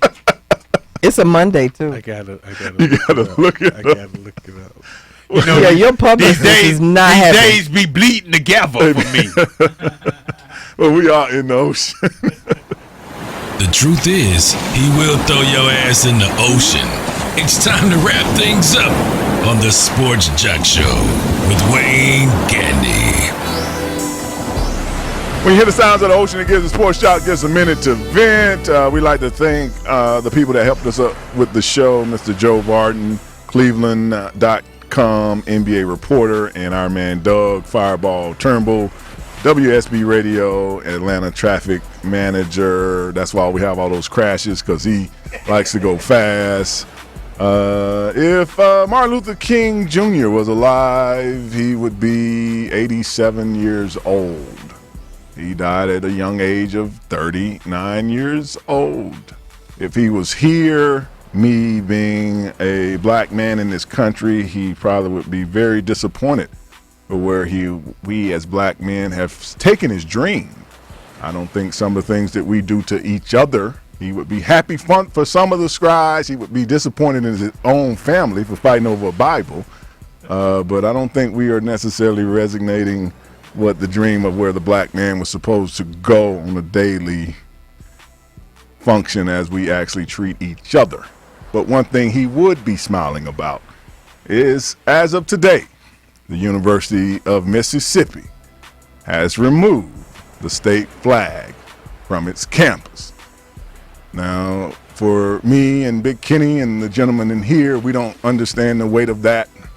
But somebody that's 87 years old understands the true weight of what that flag stood for, and especially in that state at that time. So we're not throwing anybody in the ocean. We are actually just taking this time to represent a moment in time that some of our grandparents would be definitely happy to know happened. But Big Kenny, the truth, my two producers in the Sports Joc, enjoy your Monday. Have a happy week. We'll see you next Monday live on the Sports Joc Show. Peace.